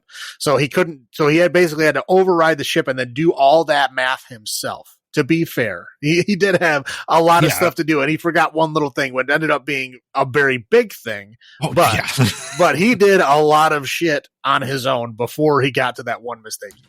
Yeah. So kind of essentially they do that. They're like, oh crap, we have to fix a couple of panels. So Cillian Murphy and the captain go out there. Yep. And we're fixing this. And so they're starting to repair it, and they're kind of, is that when the fire takes place? Yeah. Essentially, what happens is they had to, of course, because he forgot to like re-angle the shield, so a little bit of the antennas get burned. Yeah. And because of the antennas getting burned, because the antennas like spin around the ship. Yeah. Essentially, like when those antennas were like going past the sun, they were somehow like reflecting the sun's energy back into the ship. So when it was doing that, it was actually like it burning because the way they like recycle their oxygen is they have like an atrium. So they have like all these plants oxygen farm. Yeah, that are essentially like recycling the air, and that's how they're surviving. And so, yeah, this burnt out antenna that was because of the whole, miscalculation. It reflects that light into there, and it lights the plants on fire. And essentially, because of all the oxygen, blows up the whole fucking oxygen farm. So they have some oxygen left, obviously, but they're not getting any more. Correct. And so while they're trying to then escape the rays, the blaze of the sun, right? The captain doesn't make it. He's burned alive. Cillian Murphy barely makes it back. He stumbles a lot. Yeah, well, they have to do that because basically what happens is the ship realizes the danger that they're in. Yeah, it course corrects. So it course corrects, and they could have overridden it, and they were trying to. Yeah, but basically, Chris Evans talked to the captain, saying like, "Hey, if we do this, like it's gonna hurt the mission." Yeah. So like, if you essentially, if you sacrifice yourself, the mission can go on. If you don't, the mission is over. Pretty much. So yeah, the captain willingly sacrifices himself. So yeah, Cillian Murphy makes it out barely. Right. And then the captain does that. Correct. And then Wong is very distraught because his mistake caused the captain, his life essentially caused the fire in the oxygen farm. So he's very suicide risk, let's face it. Right. Trigger warning for those. And he's heavily sedated. So now they kind of go, they don't have enough oxygen. They're kind of talking about like, okay, maybe we have enough oxygen if there's less of us. But they go back, they go like, okay, now we have to go to Icarus 1. Not only get the payload, but also for the oxygen, Right. Right. Yeah. So now there's multiple reasons why. Correct. So, they go, a couple people go out onto the ship. They search the vessel, leave 2 people left on board. When they realize that things are pretty optional, that their oxygen garden is it's a jungle essentially at this point in time. And they don't understand what happened to the crew because they see, like a good group of them huddled in like the same room that the guy who was obsessed with the sun was in. And they like burnt themselves alive, like all huddled together. At least that's what it looks like. Right. So like, okay, let's do that. But the mainframe was sabotaged. Like somebody is alive and broke stuff on purpose. Right. And they have the discussion like, okay, whatever happened to them is kind of what's happening to us. Like the space madness is kind of kicking in. Would you agree to that? Yeah. Well, they find the message from the captain, the old captain, which is like heavily filled with like religious kind of propaganda, like kind of heavily implying that he had to sacrifice them because we were supposed to die or some weird goofy stuff. Humanity was destined to die. Right. Who are we to play God? Blah, right. Blah, blah, right. Blah. Yeah. So yeah, essentially in his captain's log shows that, he was intentionally going to sabotage stuff. Whether the rest of the crew was in on it or not, we don't know. I mean, there was never any, recordings of them or anything like they were complicit or not. But I would kind of say that they were probably complicit just by the way that they were all sitting and huddling in that room. You would think so, but obviously things that happen later, you may question that. Yeah. Yeah. I mean, yeah, who knows? They might have just been trapped in there and then they just did that because it was like either that or, curl up into a ball and die anyway. So. Right. Now, we do see a shadowy figure somewhere on the ship at some point. Right. Right. And, once again, kind of like what happened is the umbilical cord, the airlock kind of gets broken again because of, there's explosive decoupling, which, I said, hey, look, it's the umbilical cord. We see this in almost every sci-fi movie that the airlock that exists gets damaged. Right. They realized they could make it, but there's only one spacesuit because for whatever reason, there's never enough spacesuits for everybody. Well, that's how you build tension. Right. Yes. So the acting captain goes, hey, Cillian Murphy, you are the payload guy. Like, this is your job. You know this better than anyone else. So you have to be the one that survives before anything else. And we can only open the door from this side. So one of us has to stay behind. Right. Now, the interesting thing here is that Cillian Murphy, they keep saying he's the most important person, right? Yes. Why do they keep sending him? Like, there's people that stay behind in the ship. They send him on the spacewalk with the captain where he can get burned up alive. Right. They send him to this other ship. I mean, I think he was there to check the payload. Well, yeah, but I'm saying, like, if he's so important, the way that they're implying he's so important, why do you keep putting him at risk? He's the first one at risk. Right.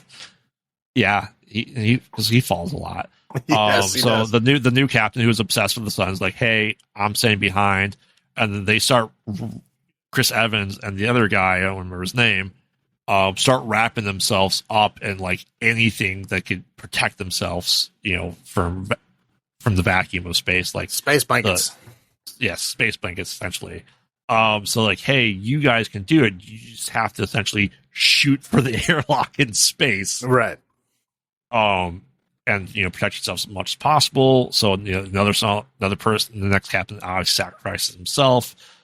Chris Evans is able to make it barely. The other guy does not. He essentially asphyxiates. He misses it and dies, freezes and dies. No explosive decompression with him. Right. And like I was saying, like in this movie, something completely different happens. In Event Horizon, somebody ends up in open space and they explode, essentially. In this movie, they just freeze. Yeah. So, they kind of make it. So now there's only a couple people. A couple of people have now died. They realize that with the oxygen they have, for them to make it there, at least there, if not back, 2 more have to die. Right, there has to be 4 people. It's only good for 4 people. Well, no, at that point, it's only 1 more. Okay. Because they lost the dude. Yeah. And the thing. So, before that point, it was 2, but they lost that dude. Yeah. Then so they needed 1 more. So, they all kind of like try to. At first, they say, it has to be unanimous. And then the one chick refuses to vote. And then they're like, okay, well, we're going to vote and do it anyway. So it's like, why did you bother saying it had to be unanimous if it didn't? Right. There you go. We wouldn't. Benedict Wong's character has to be the one. We're going to give him the knife to do it because he's that distraught and that it's easier to do. But they go there and find out that he already killed himself. So, okay, they go, great. We're down to 4, problem solved. And then they talk about like, okay, do the calculation, see how much oxygen is left. You don't have enough oxygen. Why not? There's 4 of us. No, there's 5. What? Who's the 5th? Right. So we kind of figured out that it's the captain who is completely burnt. We never really see him. He's very distorted the entirety of everything we see him in. Like he's like a solar flare, I feel like. Yeah. It's basically like the camera gets all like like wobbly and like like super bright and stuff. Yeah, but you never get a clear shot of the guy. You never see a full body version of him, a clear picture of him. So we find out that it's him that sabotaged it because he thinks everyone should be dead, and it's just mankind's fate. Right. And then I believe he essentially takes the mainframe out of the liquid coolant. Right. And Chris Evans' character, who we see mess with it before, that's kind of his job. He's in charge. He's the IT guy, essentially. Sure, I'll buy that. And he goes, man, he can't automatically go put them back in because the mainframe's frying and it's a computer, so it doesn't have the safety mechanisms in place. So he has to manually go essentially into the antifreeze. That's probably negative 150 degrees. I don't know. Super cold. Yeah, so he has to manually, but not as cold as space. Correct. He survived space. So he has to manually push the mainframes back into their coolant baths, and is like the first time he's like almost dying. He's like 3 more to do. On the last one, his leg gets trapped, so he starts bleeding out and freezing to death at the same time. Right. Yeah. That was a horrible way to go. Yes. Yeah. So then the computer system's disabled. He's saying essentially complete it with the new captain. The plant lady dies. The plant lady dies. Yeah, she's killed by the other captain, right? Yeah. Yeah. So they're trying to figure out, they have to like, okay, now we have to release the payload by itself. Like, we're screwed no matter what. We're going to die. We don't have enough for anything. So go into the payload area, which is like this giant cube. Right. Okay. Now here's my other complaint. That whole thing had air. Yes. Why? Are you saying that explosive devices don't need oxygen? I'm just saying, like, no, I don't think this one does, because it's shooting it at the sun. That's an explode in space. It doesn't need oxygen. But like that whole thing, I mean, that thing was gigantic inside there. I mean, yes, like you could have easily survived on the air that's in that room alone. Yes, easily. But again, if you like, why would that room be pressurized? It doesn't make, like, that's such a waste of resources. Well, maybe if they had to go in there, it wasn't pressurized, wouldn't take enough time to do it. That's all I can think of. Whatever. But it was like before there was any, just to be clear, before there was any issues on the ship at all, and we were just looking around the ship being introduced to everybody, it was pressurized then. Yeah. Because Cillian Murphy was there, like, doing his tests and shit, and it was pressurized then. So it's not like something that happened later that they did. No, it's always that way. Yeah. So essentially, the captain follows them. He's like trying to throw them off the edge of the cube. And because they're so close to the sun, like, they rip his arm off, or the skin off his arm. Yeah, they deglove his entire arm. Yes, that was an interesting shot. Yes. They kind of fall off the side, which then gravity changes a little bit, and they're now on the top-ish of it. Yep. And they realize, we're screwed. We're dead. No matter what we do, we have to get this off. So, they send off the payload. Right. And time free, and it hits the sun, it explodes, and because they're so close, and they're so close to the gravity, the gravity pull is so big, the time is completely slowed to a crawl. Where he's able to watch essentially the big solar flare part explosion reach him just slowly. He prevents stuff on his life, and then eventually he gets destroyed. The entire ship gets destroyed. And then we go to Earth. We're assuming his sister looking at the sun, and all of a sudden it gets brighter out. Right. That's how it ends, right? Yeah. And she's like, they're playing in the snow in a place that was obviously warm before. Australia. Yeah. That's what it was. I was like, I knew there was something in the frame that said it was in a warm place. It's the opera. It's the opera house. Yeah, it's the Sydney Opera House. The Sydney Opera House. And there's like snow, and like all the water's frozen. So that's like the ocean. How cold it has to be for the ocean to freeze. Pretty cold. Yeah, exactly. All right. So obviously this is not the first time you've watched this movie. No. Not my first time either. I'm pretty sure I saw this in theaters because it was Boyle and Cillian Murphy, right? I had to. I did not see it in the theater. I don't know when the first time I saw it. I know it wasn't recently, but it wasn't when it came out. Yeah, this is 15 years ago at this point. Yeah, I want to say it was probably. I'm gonna probably say it was like 10-ish years ago. So it was years after it came out when I watched it. But it came up. I think I was reading an article about something, and somebody mentioned it, and I'm like, "What?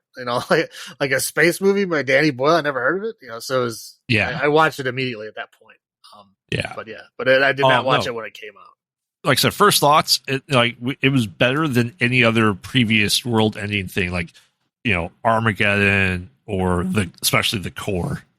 Well, this was a well done version of that. It's artsy-ish. It has the Danny Boyle camera shots. I feel. Yeah, no, it does. Very typical stuff. It's definitely a Danny Boyle movie. Yes, but it's done in my mind, a much better way than like Armageddon or Deep Impact or all those other like world-ending movies that were around the same time. And I would argue that this was a completely serious movie. Well, everything else, all the world-ending stuff, has so much comic relief. This really didn't have any. Right. It's like this is like this. Like it put you in that like this is humanity's last chance, and there's nothing funny about it. Well, yeah, I mean. Like all his other movies don't really. He doesn't really have comedy in his other movies that I know of either. So there's slight hints of comedy in 28 Days Later. I mean, there's more comedy in that than there was in this. I would say. Correct. Yeah, that's probably right. So yeah, well, I mean, what was your first thought on seeing this. I liked it a lot. At first, I didn't know what to think of it, because it kind of takes a turn a couple times, Yeah. like it's, you're first watching it and it's like your typical kind of like, space movie. They're out to like, complete a mission in space kind of thing, but things go wrong, but Yeah. but so you're talking like all the way up until like they're fixing the stuff on the panels on the ship and the captain dies. That's like all normal part of a space kind of movie, right? Yeah. Well, typical space. I don't know if you call it adventure, but space drama, right? Whatever they call it. Yeah. And then it really takes a turn when you find the other ship and you go on it, and then it becomes like a weird kind of like environmental horror, when they're like trying to figure out what the hell happened on that ship and what's going on, and like these people are dead, and then it like switches into a slasher for a bit because that guy's like hunting people around the ship. Yep. And then it goes into like just kind of like a world end, or like a save the world but everybody dies kind of situation. Right. So it switches around a lot. Yeah. Rewatch wise though, I'm trying to think if I've watched this since it came out before this. Well, I've rewatched it a couple of times, and every time I rewatch it, I appreciate the actors in the movie for other things that they have done. Like, I think when I originally watched it, I probably didn't know who most of these people were. And then I knew Chris Evans, I knew Cillian Murphy, and I knew Cillian Murphy. Yeah, I knew Cillian Murphy from like 20 Days Later, but like you watch it later on, and you're like, oh yeah, that's the girl from X-Men First Class, right? Or like, oh, it's Chris Evans, it's Captain America. Like as you go along, like Cliff Curtis, he's been in a bunch of stuff. Like he was in Walking Dead for a while, or Fear the Walking Dead for a while. And Michelle Yeoh, and yeah. I mean, or Benedict Wong, right? Yeah. I mean, like all of these people they're all great. And then like, but up, the first time I watched it, I don't think I, fully appreciated who they were and how good they were. And then seeing the things they've done since then, and then going back and seeing them, in their earlier days it's really interesting. You realize how much of an ensemble cast it was without being an ensemble cast at that point in time. Right. Correct. Like he picked his people perfectly. Yeah. Yeah. I mean, they're like all of these people have gone on to bigger things. Well, I shouldn't say all, but most. Yeah. Right. Yeah, so I mean, I think it's something I should rewatch more often. It's so good. I don't want to ruin it and get jaded with it like I did Pitch Black, quite honestly. I think it's like once every 5-ish years type movie. Well, this one doesn't have a whole lot of like cheesy one-liners and stuff to get to roll your eyes in the back of your head to. But yeah, I can say watching it at night in a dark room really brightens the room. Well, yeah, there's gotta be enough time between watchings to where you don't remember everything that's going to happen. Yeah. You have to forget parts of it so that you're like, oh yeah, forgot about that. Yeah, absolutely. Let's get into or do you think you should rewatch this more? I mean, again, I really like it, but I think this was like the perfect time to rewatch it, like once a decade. Yeah. So watch it so that you don't remember everything that happens, and like some of these things are interesting. Like, you don't remember that the plants explode. I mean, just stuff like that. Right. You don't remember because you don't have to remember. So I mean, give it enough time to where you forget some of this stuff, and it's great. Yeah. All right. So highlights for me, we discussed this, the cast, the acting, other than Cillian Murphy. Cillian Murphy was kind of weird-ish. He fell down a lot in his stuff, but overall, I think it portrayed like a good kind of almost slow descent into madness that they were hinting at. And realistically, like, I think it's a good portrayal of doing what's best. It's usually the other way around, I think, in these missions, like, oh, we have to go back to save these people regardless of anything else. This is more of a opposite stance of like the mission comes first. Right. And I like that. It was more of probably a realistic filming and ideas that probably would happen. You would hope that people would do the greater good, even though it sucks, for everyone else. But you know what I mean? Yeah, that's fair. How about highlights for you? Highlight for me is I really like the psych guy, like in his slow descent into madness. Worshipping the sun. Yeah. Worshiping the sun. I mean, yeah, like they, at first he's just like looking at the sun, like, oh, how much is this? Oh, that's great. Like, how high can we go? Oh, we can go 3.1% for 30 seconds. Okay, great. Do that. And he's like, oh, wow, this is great. And he's telling everybody how great it is. And everybody's just like, oh, you're kind of weird, but that's it. Right. But then like he progresses into like he's wearing welding goggles. Yeah. And like the thing is like super bright to the point where he's getting like 2nd-degree sunburn on his face because he can't stop watching it.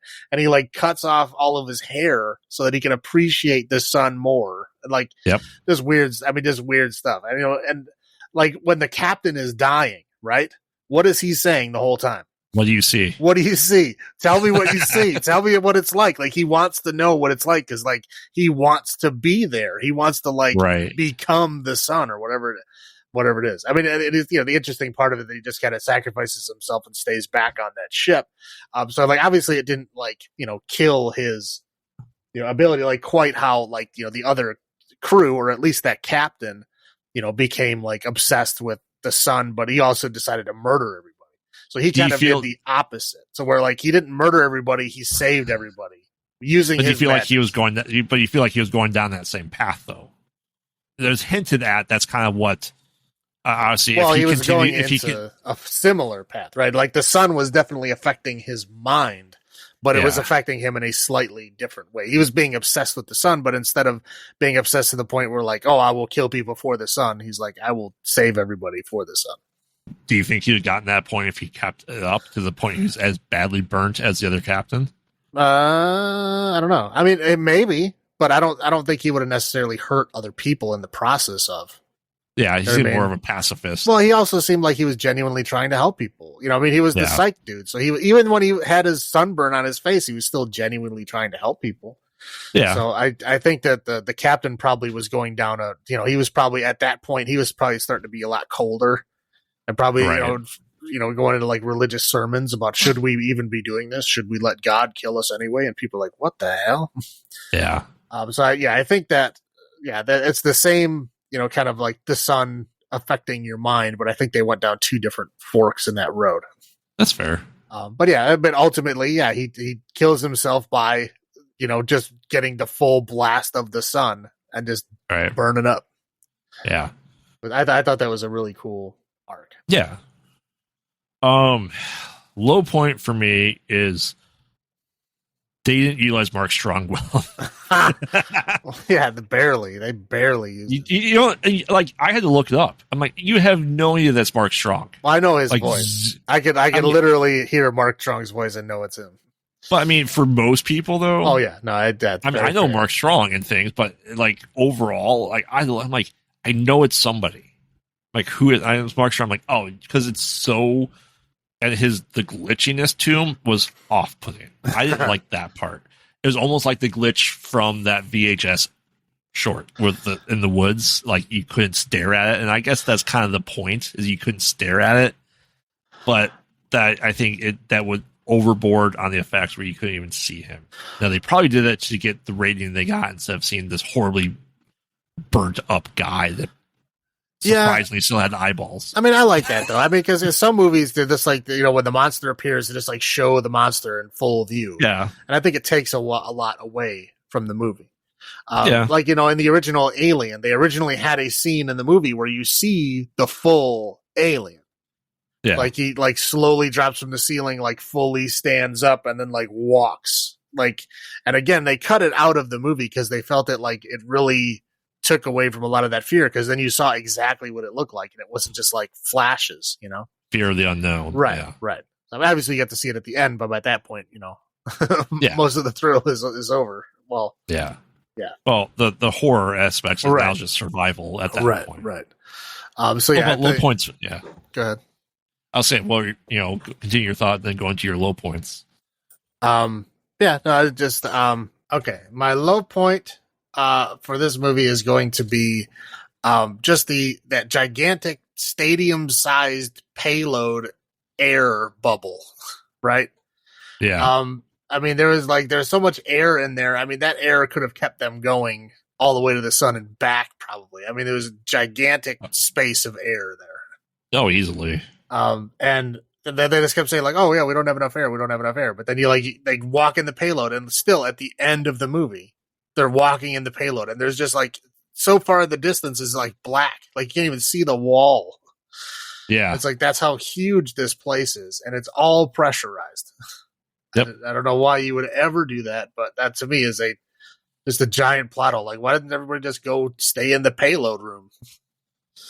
Yeah, I mean, it'd make more sense. Out, right. Yeah, it'd make more sense if they had to wear spacesuits to go out and do it. Right.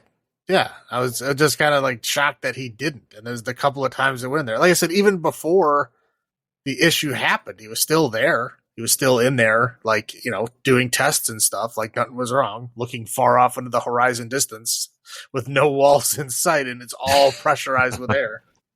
Right. That's fair. All right. So on our scale for sealed doors out of 10, I've been thinking about this while we're discussing it. I think it's a solid 8.5 for me.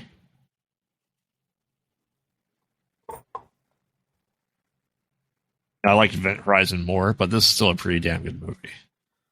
Yeah, I hear that. What about you? I will give it an 8. An 8? 8? 8 sealed doors out of 10. All right. Why don't you bring us home with our last one? The Pandorum. Pandorum, yes. Okay, so this movie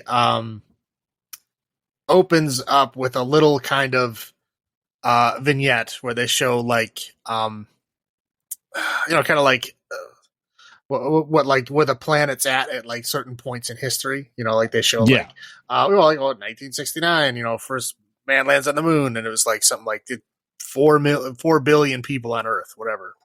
Yeah. So they start going into the future, and they start showing like first outpost on Mars. Earth population like 25 billion.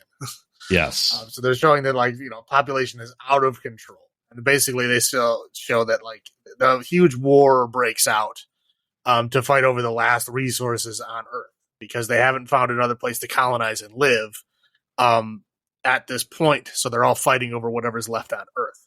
So they do find a planet way far out, who knows how far, that they can colonize. It's a planet that they've sent probes to. The probes have verified that there's life, that it's livable, air is breathable, all that good stuff. So they basically build a generational ship to get humanity there. Right, because it's going to take a very long time. Right. Yeah, so it's going to take them whatever. I mean, they don't specifically say how long it's going to take, but we're guessing hundreds of years, right? Well, I think they said it's supposed to be a 123-year trip. Okay, well, that makes sense. So, yeah. So 3 generations, so let's say. Yeah. Right. So there's supposed to, this giant ship called Elysium, and it's going to take, humanity, I think they said it's like 60,000 people on board. They're basically going to take them to this new place, this new planet called Tanis. And this new planet is going to be their new colony. So there's everything on the ship that they need. There's all the people, all the equipment. They have like, all the animals and genetic material from all the places on Earth, blah, blah, blah. All this they stuff. call it they call that like the Ark. Right. Yeah. So they're basically all this stuff to basically, kickstart humanity. Restart, all of Earth's wonders on this new planet. So then they do that, and then they show like a little kind of thing where they show on the bridge where there's like the 3 kind of flight officer people, and then they get a message from Earth which basically translates you're all that's left of us. Yep. Godspeed and God bless, and that's it. And basically showing that Earth is gone and they're the only humans left. Correct. And then it just kind of cuts out to the credits, the opening credits, and then it switches to a guy that's waking up from like cryo sleep. Yep. And the guy is, he's kind of trapped and flapping around in there, and eventually, unlocks himself and opens and gets out. And he's got like, hypersleep sickness, right? Yeah. So where he can't remember a whole lot. He can remember some things, can't remember the things at all. Like, he finds out his name because it's written on the tank. He's trying to remember what's going on or what's happening. And he looks around him, and there's like obviously things, wrong with the ship. There's like these weird power surges. He kind of gets dressed and shaves and gets ready and everything. Sees a picture of this woman who he's not sure who she is, but he knows that he feels something towards her. In his loins. Right. Yeah. Yes. Obviously. So he's trying to figure out what's going on. He can't open the doors out of this room. To the bridge, right? Yeah, to the bridge. It's supposed to lead to the bridge. The door won't open. They can't get out. So he looks around. Like there's 2 other pods in the room. One pod is empty, and the other pod has another guy inside of it. So he's trying to like open the pod by beating on it, and of course that does not work. So there's another. I hope not. All right. There's another power surge, and then that one opens up, and out flops Dennis Quaid. Yes. And he is obviously an older guy. He outranks him because he's a lieutenant, and the other guy is a corporal. Yeah. Corporal Bauer is the other guy's name. So basically, they're trying to like remember, who they are, why they're there, what's going on. They basically kind of piece together that they're on that ship. They're both on the flight team, and they're both on flight team 5. And if it's their rotation, the door should have opened, and the other team, team 4, who was on before them, was supposed to relieve them. Yeah, right. Or they relieved the flight team 4, yeah. Right.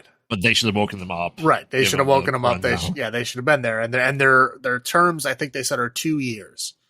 So they're like flying the ship for 2 years, and then they cycle in and out. They don't exactly say how many flight teams there are, but there's at least 6. Yeah. Because we do find someone else who has flight team 6, but that's it. So we don't know if there's more. There might be. Who knows? So essentially, they're trying to find a way out of the room. They can't, pry the door open. They see that somebody else had tried to pry it open previously. There's a lot of pry marks and tools and stuff that were there. They kind of assume it's this last guy, this other guy that is not in his pod anymore. So they kind of make the decision. They get this like workstation powered up because it's got like a hand crank generator. Which took very quickly to get to 100%. Yep. This is the future, man. This is the future, man. Come on. Right. Yeah. It's the future technology. So yeah, they power it up, and they kind of decide that he can like lead him through, the kind of maintenance shafts and ventilation ducts and stuff to somewhere else on the ship so they can get a better idea of what's going on. Right. Because they know, because the guy, like, he knows a lot about this reactor, but he doesn't know much of anything else. So they figure out that he's obviously their ship's engineer. Because he knows everything about this reactor. So he knows there's a problem with the reactor. He knows he has to get to the reactor. So he's like, okay, we'll figure out a way out of here. They're trying to get to the bridge as he's trying to climb through maintenance shafts to get to the bridge. And he's climbing through, kind of cables and ventilation shafts, kind of gets turned around, and then he gets stuck. And then he kind of falls and slides because he realizes he's on an incline. And he falls and he slides down, and he kind of smacks his face against the grate. And then he sees the other guy dead, who had obviously been dead. Same position. Yeah, in the same position, stuck, hanging there with his face against the grate. But he'd obviously been there a very, very long time. He's like essentially skeletal remains. Yes. So yeah, who knows how long he's been there, but he's been there for a long time. He looks at his shirt and he sees the name. He verifies this is the third guy that was in the other pod. So this is where that guy ended up.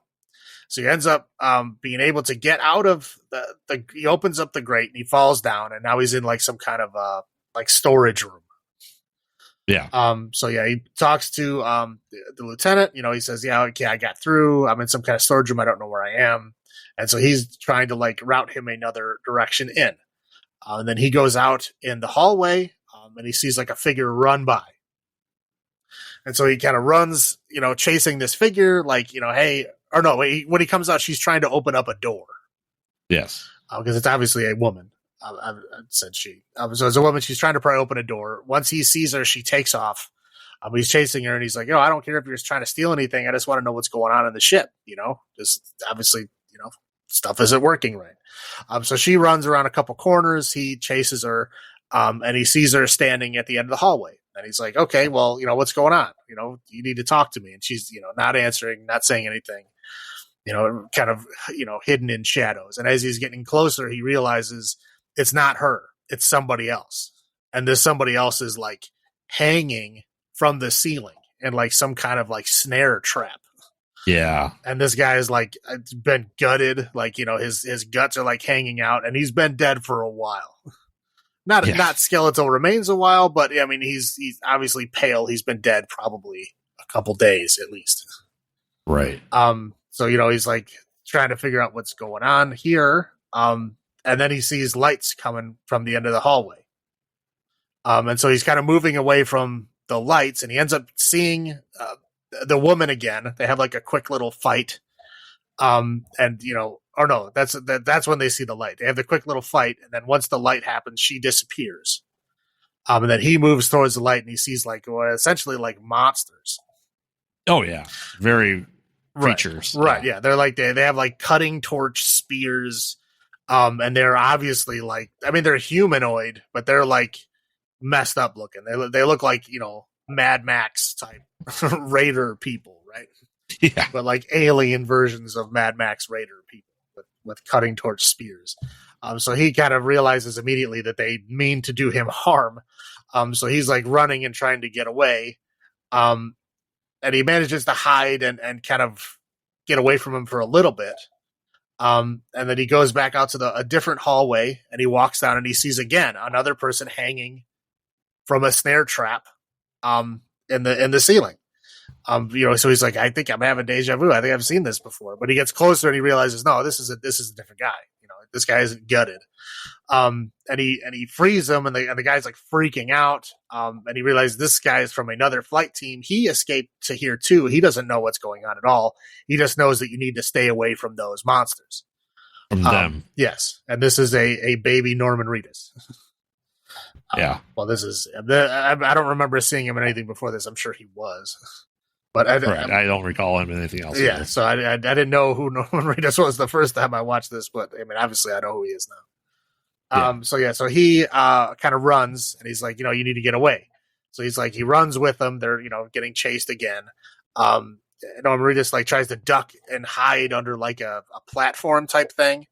You know, Bauer tries to hide again, and he sees the monsters drag him out and kill him. Then he goes to shoot one of them that's looking at him, and he realizes that there's a big piece of glass between them, so he can't shoot him like that. So yeah, he had like a riot gun thing. It's like a non-lethal gun that is on his hand, right? But as a energized non-lethal gun. Yeah, it's like an energy based non-lethal gun. So he tries to shoot him, but you know, realizes the glass is there, he can't get him, so he runs and he tries to get away. And at this point, you know, kind of realizes that bad things are happening. He crosses paths with another guy, and this guy doesn't speak English, unfortunately. And he's I don't know. I mean, it looks like a ninja. He's got like a long spear. Oh, he's full Mad Max. Right? Yeah, he's like got a long spear. He's got like a sword, and like the spear is obviously made from like ship parts. You know, I mean, it's right. Whatever. Yeah. So he's like, looks like he's all grizzled and scarred. Looks like he's been around a while. But yeah, basically the only thing they can figure out is that this guy was part of agriculture. So he wasn't part of the flight team at all. And so he's like, wondering why this guy is awake, because a flight team makes sense because again, they're supposed to be flying the ship. Everyone else is supposed to be asleep. Right. Yeah. Everyone else is supposed to be asleep. Why this agriculture guy is out? And obviously looks like he's been out for a while. So at this point, he's like, okay, this is, you know, something weird's going on here. So anyway, they're running and getting away from the monsters and stuff. And eventually they meet up with the woman again. This time, you know, they have another fight where this time she's fighting the ninja dude. Yes. And they kind of like fight each other to a standstill, and he like, you know, shoots up in the air and basically gets them to stop. Like, hey, we're all on the same side. Let's stop this. We're all people. Right. Yeah. So we're talking. And the woman does speak English. So they're able to talk. She leads them to this like hidden kind of alcove that she has, like her hidden, you know, sanctuary. They had to wait for a power surge to use like a hand scanner to open the door. But once they got the door open, they were able to lock in and safely get away from the monsters. And so that's when we go into the Ark. And the Ark has its own like generator. So it has power and everything. And she essentially shows them this is all the Ark. Like 30% of the stuff in here has died and left Yeah. because we can't maintain it. But the majority of the stuff is still there. She's got like some grasshoppers for food and other the stuff in there. But basically she's saying she's been around for months. Right. She doesn't know what's going on either. She doesn't know why they're woken up. But when she woke up, she had her whole team with her. And when one by one they all died, and she's the only one left.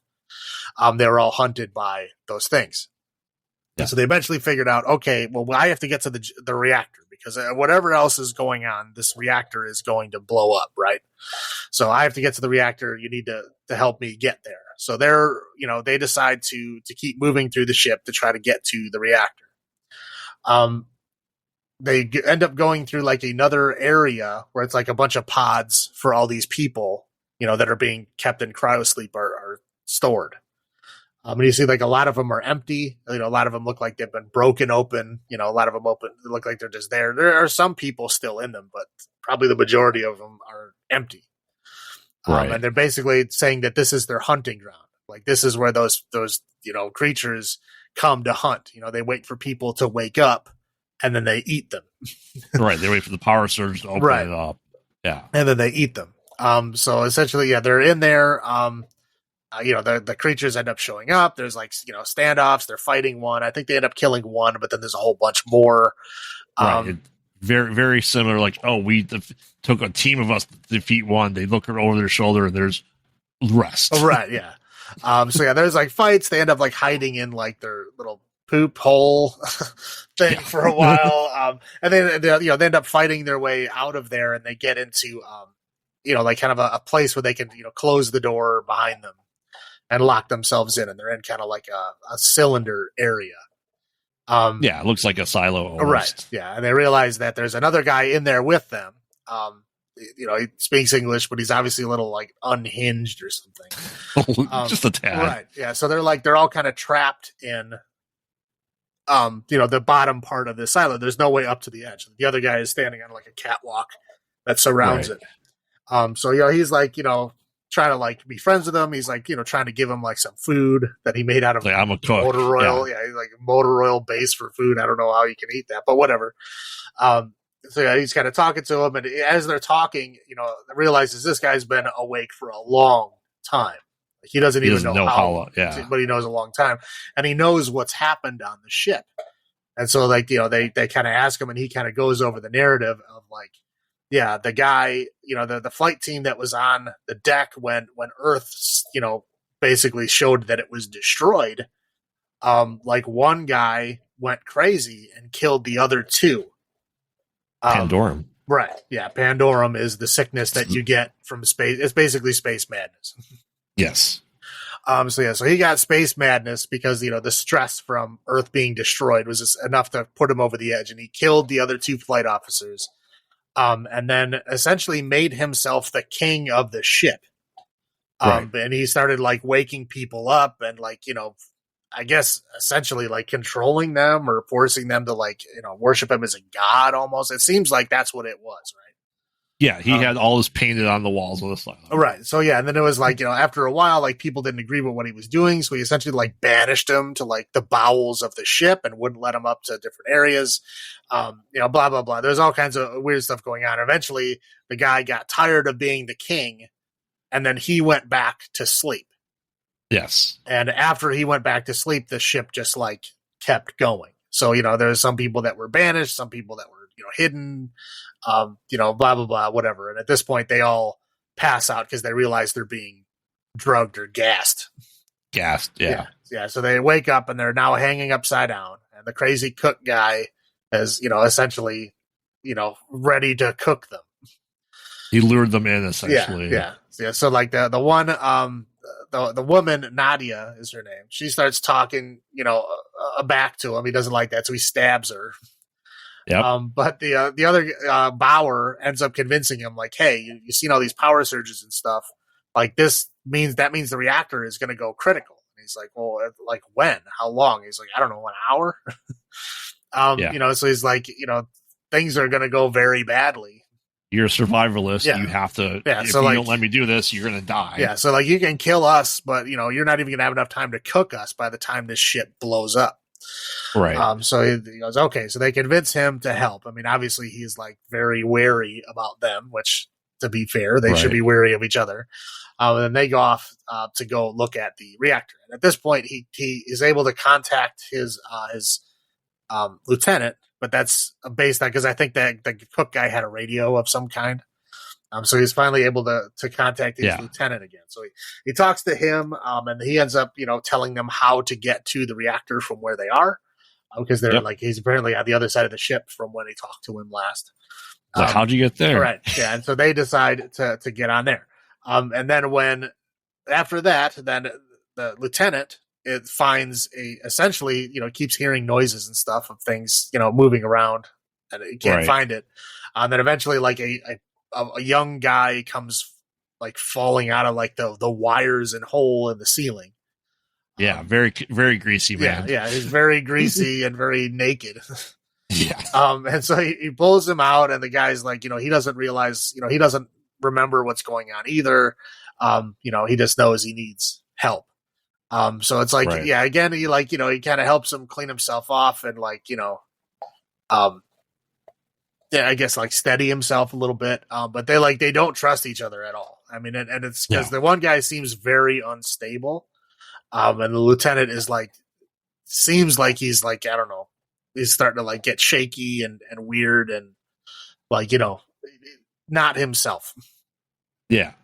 So they kind of go back and forth. He's talking, the younger guy is talking about how, he doesn't think they should be messing with stuff. They should just let it alone.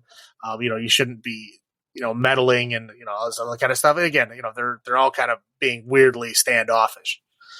So, like the one guy has always got his hand on his weapon when he's around, like he ends up finding like a sedative, like a gun, with like he's going to use on him. And, he ends up catching him anyway. It's like a weird standoffish situation between the lieutenant and this younger guy. So they end up, the other team of people, Bauer and Nadia and the ninja dude and the cook guy, all make it to the reactor. But of course there's like a rickety bridge leading over to the reactor. They try to step on the rickety bridge. Of course, the rickety bridge collapses. I should say one side of it collapses. Ninja guy is holding onto the bridge for like 20 minutes. Yeah, for like the entire rest of the movie, essentially. He's holding onto this bridge. The engineer guy falls. He falls a lot, in fairness. Almost all the way down to the bottom of this reactor. The woman manages to run right across. So she is now waiting at the essentially the console that's going to fix the reactor. And the cook guy just kind of stands there. He doesn't really do it. So essentially the reactor is where all of these creatures like nest. Yeah. So all the creatures are like all like cuddling each other down in the bowels of the reactor. And they're all like sleeping and they're all like cuddling at each other. So Bauer decides that the only way he's going to get through it is to kind of walk through it. So he like picks up all these like skins, like these weird bloody skins, and like wraps himself in it to kind of disguise himself. And he's like crawling over them to get to this like ladder that leads up to the reactor. So he ends up doing that. He, tension as he's, crawling over, and one of them wakes up, of course. And so, he gets up to the reactor. He ends up putting everything in. The reactor is saved and reset. All the lights and everything come back on. And of course, at that point, all of the creatures are like trying to come at them, but they end up a lot of them end up getting destroyed in the discharge from the reactor. But there's still enough of them left to chase them. So the ninja guy can finally let go of the bridge. And they all run back. They're all running back to the bridge. Of course, and it's kind of funny how fast they get to the bridge. Like how long it took them to get down to the reactor and how fast they get back to the bridge, which is supposed to be on the other end of the ship. I'd say about an hour and 20 minutes to get to the reactor, and like 20 minutes to get back. And I don't even know if it was that.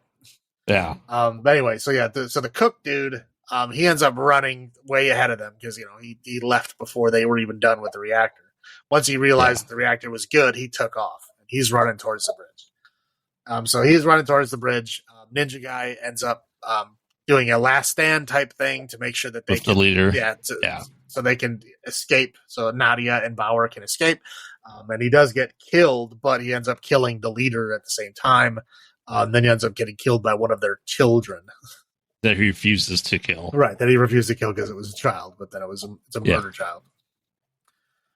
So Cook guy ends up getting to the bridge, and at this point, the lieutenant and the young guy are like fighting each other for control of the bridge. The sedative. Yeah. Well, yeah, the sedative, because the bridge, all the lights and everything come back on at this point.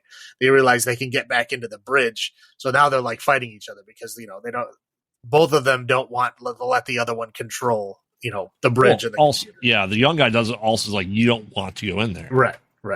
You don't want to go in there. Yeah. There's a whole lot going on, and there's a whole lot that we don't understand at this point. Yes. But as they're like wrestling each other, they end up merging into each other. So it turns out that the lieutenant wasn't the lieutenant. He was the guy who actually got the Pandorum and killed the other flight officers. This was the guy that was acting like the king that put himself to sleep. Right. And so now, he has his full memory comes back because he merged with his younger self. And so he goes into the bridge. And so this is when the cook guy comes running in. He stabs him in the eyeball with the sedative gun, and then he just dies. And so then Bauer and Nadia get there, and Bauer has remembered enough at this point to remember that that's not the lieutenant. Like, that's not him. He knew it wasn't him. They get there and they're ready for a confrontation. And as they get into the bridge, like, Bauer starts, like, essentially, I guess, suffering from Pandorum at this time. Yep. Because he starts getting, like, really twitchy and, like, really, like, he starts, like, seeing things and hallucinating, and he's, like, focusing on other stuff. So, like, the lieutenant guy is, like, strangling Nadia, and he's, like, worried about the creatures coming in through a ventilation shaft. And anyway, so that works out. He ends up shooting what he thinks is a creature, and he ends up shooting the ventilation shaft, which causes a piece of metal to flip off and then hit the glass of the bridge. Right. Well, we realized that what really drove him into the Pandorum is they open up the bridge windshield, essentially, and it's just dark. Yeah. It's just darkness. Right. Nothing. Yeah. There's no stars. They're expecting to see the stars. Right. Yeah. And it's just where black. are we? Right. Yeah. It's just pure black. And so they go through after he shoots that thing and it, hits the glass, he ends up like breaking out of his Pandorum. Like, he goes back to normal at that point. And then this is the point where, the lieutenant starts like, actually telling them what for real was happening. Yes. And he says that we got here a long time ago. Like, we crash landed on the planet a long time ago. 800 years Right, ago. yeah. And they show like mission length, and it's like 983 years. And at that point, they look out and they see like kind of like a phosphorescent, like manta ray shark looking thing. Yeah. They realize that it's black because they're at the bottom of an ocean on the new planet, and they have been for hundreds of years. Like, the ship has been there for that long. So basically, at this point, they have another little scuffle. The glass breaks. Essentially, water is coming through, so they run. The lieutenant just kind of like tucks his head under and just like lets the water take him. Yeah. And then Bauer and Nadia jump in his old tank, his old cryo tank, and they initiate like an ejection sequence. Well, because we find out earlier when initially Dennis Quaid's character traps a young guy in there, he's like, okay, you got to eject me. I want out of here. Right. He did like a simulation. Right. Ejection. Launch simulation. Right. Yeah. Yeah. They end up launching out. There's a thing where it's filling up with water and they think they're going to drown, but then they go to the top of the ocean and they realize that they're okay. And then the ship ends up ejecting all the rest of the pods that are still active. And I think which is like 1,200. Yeah, it was like 1,200 out of the 60,000. There's only 1,200 people alive. Right. Yeah. So then and then they show like the, Tanis year 1, population 1,213. Yep. Insinuating that humanity now has a new home. Right. Which we didn't discuss is these creatures were people, that they were mutated because the ship was pumping them and evolving their bodies to be able to survive on Tanis. Right. Well, it was just supposed to kickstart their adaptability or whatever that is. And for some reason, the mutants that were people adapted to the ship instead. Right. Instead of adapting to Tanis. So coupled with that, forced evolution and being in the reactor, it just made them go like evolutionary wise thousands of years or hundreds of thousands of years into this cannibalistic mutant society that we see. Well, yeah. Well, I mean, what was the only food source they had available to them was other people. Yeah. Right. So, yeah, they evolved to hunt and eat other people. Yeah. So, what were I don't know when you saw this. What was your first thought when you saw this? Did you see it when it came out, or was this another? I did. This one I saw in the theater. Okay. This one I saw in the theater. This was the time period where I was watching a lot of movies in the theater. The day that I saw this movie in the theater was actually the day that I set my record for watching movies in a theater. That was in one day I watched 6 movies in a row in the movie. And it's, you have to work it, because you have to like get the times and when you can get out and when you can go to the new movie and stuff like that. So I don't remember all the rest of the movies I watched that day, but this was one of 6 that I watched this day. And this was, I believe this was the second movie of the day that I watched, but by far the best one. But yeah, no, it was a great movie. It was a fantastic movie. My mind was not quite mush yet because after you watch so many movies in a row, especially in a theater environment, your brain turns into mush a little bit. But this was by far the best movie I watched that day, and I've loved it ever since. Yeah, I definitely saw this in theaters with the now wife, just because of what we were like. The trailers, and I'm like, this seems like a new Event Horizon. Like, we have to see this. Not disappointed. I'm happy I saw it in the theaters. My first thought was like, this is a good descent into madness, space madness, psychological and horror, almost time machine-ish with the mutants and instead of Morlocks and all that stuff. Right. It had every element of good horror and good sci-fi. Yeah. Rewatch wise, this came out 2009, so 13 years ago. This is probably only the 4th time I've watched this movie. How about you? Probably seen it around the number of 10 times. I've probably seen it 10 times. 10 times. And I don't think it gets any worse on the rewatch. No. Obviously, when you rewatch things, don't watch them too close together because then you remember everything that happens. As long as there's little surprises here and there, it's definitely worth it. I would say on this rewatch, I was surprised how much damage Bauer was able to take because he fell a lot on the heavy metal things, a lot. Well, we don't know it was full Earth gravity in there either. That's true. It sounded like it. It didn't sound pleasant. That's very true. But we don't know exactly how much gravity it was. So maybe it just sounded worse than it was. He took a hell of a lot of punishment, I feel. Yes, he did. So what are your highlights of this movie? Being that sci-fi heavy and horror heavy. I think the the creature effects in this are phenomenal. Mm-hmm. Just the atmosphere of the ship is phenomenal. It's just like Event Horizon, where it's very, very dark, and there's so very few space movies where things are so dark. They're usually very light. Just most astronaut type movies in space. There's always pure whiteness everywhere, and this is just very dark. Again, I think it really is a spiritual successor to Event Horizon in a lot of ways. I honestly thought this would have been a successor. Legit going into it, I was thinking while watching the first time, is this the sequel to Event Horizon? But I mean, yeah, it really feels like it. Again, it's definitely a spiritual successor to it. I mean, it follows very similar themes. And like I said, I made sure I watched them like back to back, and they really do. They really do. I mean, they hold up. I mean, they really have a lot of things in common, and that's a great thing. Yeah. But yeah, I would say overall, just the atmosphere and effects, and just even backstory of this is just great. Right. It's just a great all around setup and kind of world. Yeah, definitely. They just got the atmosphere. We get the dirt. I felt like I was encased in oil and blood and grease and all that stuff while watching it, just because everything's dirty, nothing's clean, like pristine in Star Trek and Star Wars. We don't see that griminess. Obviously we do in like The Expanse and stuff like that. You feel that grime. No, but yeah, definitely.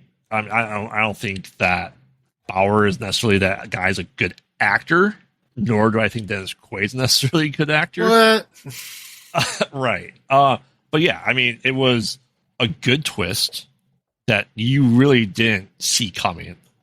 No, there was. I mean, obviously you knew there was more to it, like especially when you're finding out that like people have been awake for months, Yeah. So obviously there's a lot of there's a lot more to it, but you don't expect that level of twist. Yeah. Right?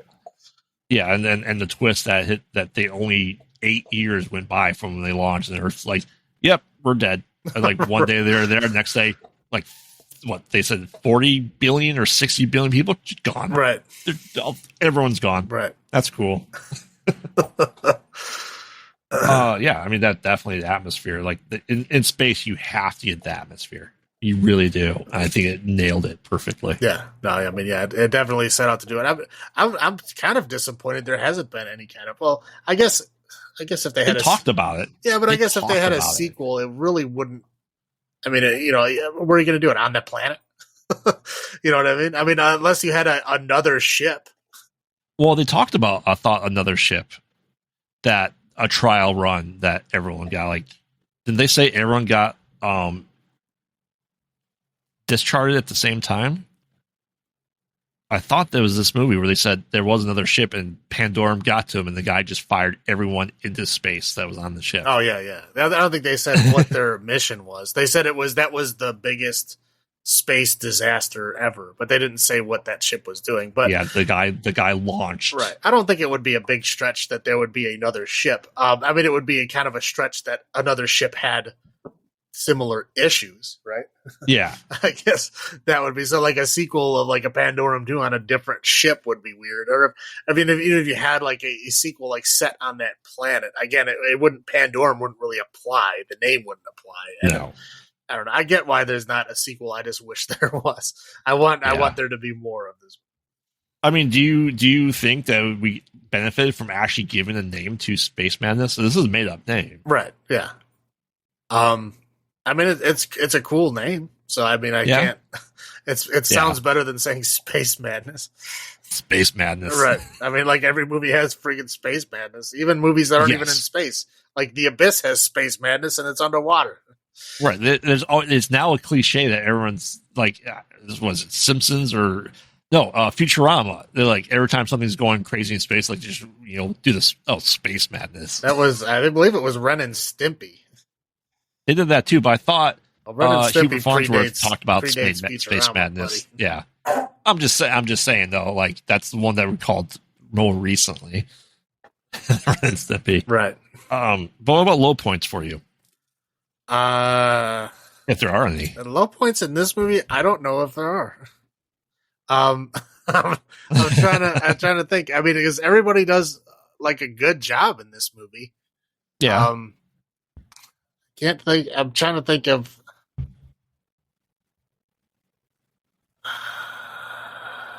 It's hard. Yeah, no, I can't think of a low point. Yeah. Yeah, I can't. I mean, I honestly can't think of one. It's just a great movie. Yeah. And like I said, everything came out of nowhere that it hinted at. Oh, wait, no, I got one. There was a spider. There was a spider. I didn't like that spider very much. Which would have been spiders. At that was a spider part of the ark. Would you have put spiders in the ark? I mean, I wouldn't, but I understand why they're there. I would honestly say the low point. Now I'm just thinking about it. Eating the grasshoppers. Whoa, yeah. That's a low point too. That's gross. Do you find it odd that they would bring species to a different planet? Because it seems like they would have to also be adapting the species to survive on this planet as well. Well, again, you also have to realize that, humans have a certain life cycle, right, that they have to follow. Yeah.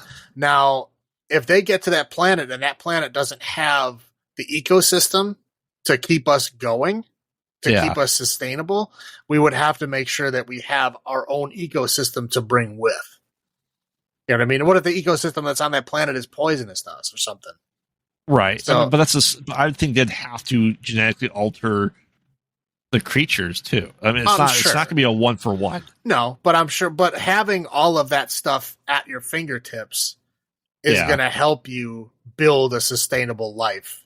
So if you might have to hybrid the two or something.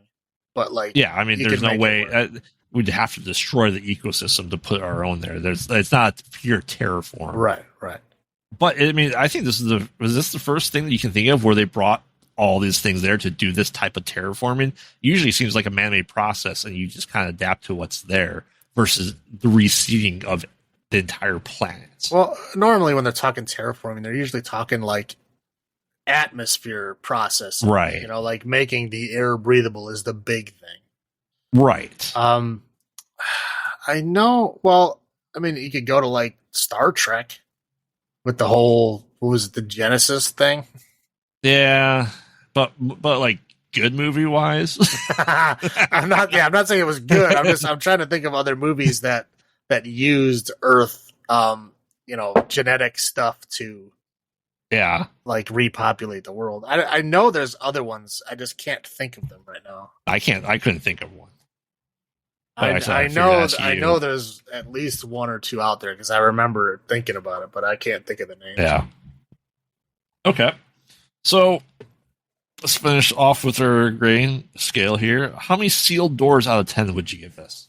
I will give this movie 9.5 sealed doors. 9.5, your highest one on this episode. Yes. Better than Event Horizon. Yes. Ooh, that's a tough call. Well, in my mind, it is better because it doesn't have the cheesy acting. It doesn't have the cheesy effects. I mean, again, Event Horizon is a great movie. Don't get me wrong. I mean, 8.5, great, fantastic movie. It has some low points that you see and can focus on. So whereas Pandorum, it really is just a solid experience all the way through. I'm gonna go with you. I'll go with you with your 9.5. Absolutely. Yeah, it's not quite perfect, but it's damn close. Yeah, and kind of just one last talking point I want to get your thoughts on. Mm-hmm. I know your favorite type of scenarios or mysteries or thrillers with the people waking up with not knowing things. Do you feel this hits that for you? A little bit. I mean, there's enough of that mystery there. Right. And you kind of get that to where, like, obviously, like, the lieutenant and Bauer, when they wake up, they don't remember everything that's going on. Right. They don't remember about their wives or their families. They don't remember anything about them. But then, also, like, the first guy that he meets is like, he doesn't really want to know him. He just runs away. The first woman he meets doesn't really want to know anything about him, just runs away. The third guy he meets doesn't speak English. I mean, so there's a lot of, like, unknowns. Like, it's like the people that can communicate with you don't want to, and the people that want to communicate with you can't understand. So there's a lot of that fish out of water thing. So I mean, it definitely does hit that same vibe of like people being together and not knowing why. It might be a little bit different as they're not just gathered together for some unknown reason. I mean, it's just that they literally can't connect. Right. I just wanted to get your take on it because I know that's one of your favorite setups. Mm-hmm. I feel like of all four of these movies that Pandorum hit that better. I mean, obviously you get the spatial awareness and slight amnesia in a couple of things, people emerging from hypersleep necessarily. Mm-hmm. But this is, I think, the one that's gone into it the most. People aren't just like oh, here's your coffee, and you're back to normal. Right. Yeah. No problem. But they were asleep for a lot longer than most other things that we see. I mean, we were discussing this before we recorded that maybe, Ripley second of being in, asleep for an extended period of time. 57 years. Yeah. But generally it's not this long. Especially not nearly 1,000 years. Right. I mean, video games do quite often, but not movies. Yeah. I feel what Callisto Protocols would do that too, isn't it? Mm-hmm. So, okay, perfect. Anything else you want to add? Nope. I mean, there are other movies that would technically fit this vibe, but we're trying to limit it. To four for time. But yeah, well, except this is probably something we're going to touch point on, especially the other movies that do exist there like this too.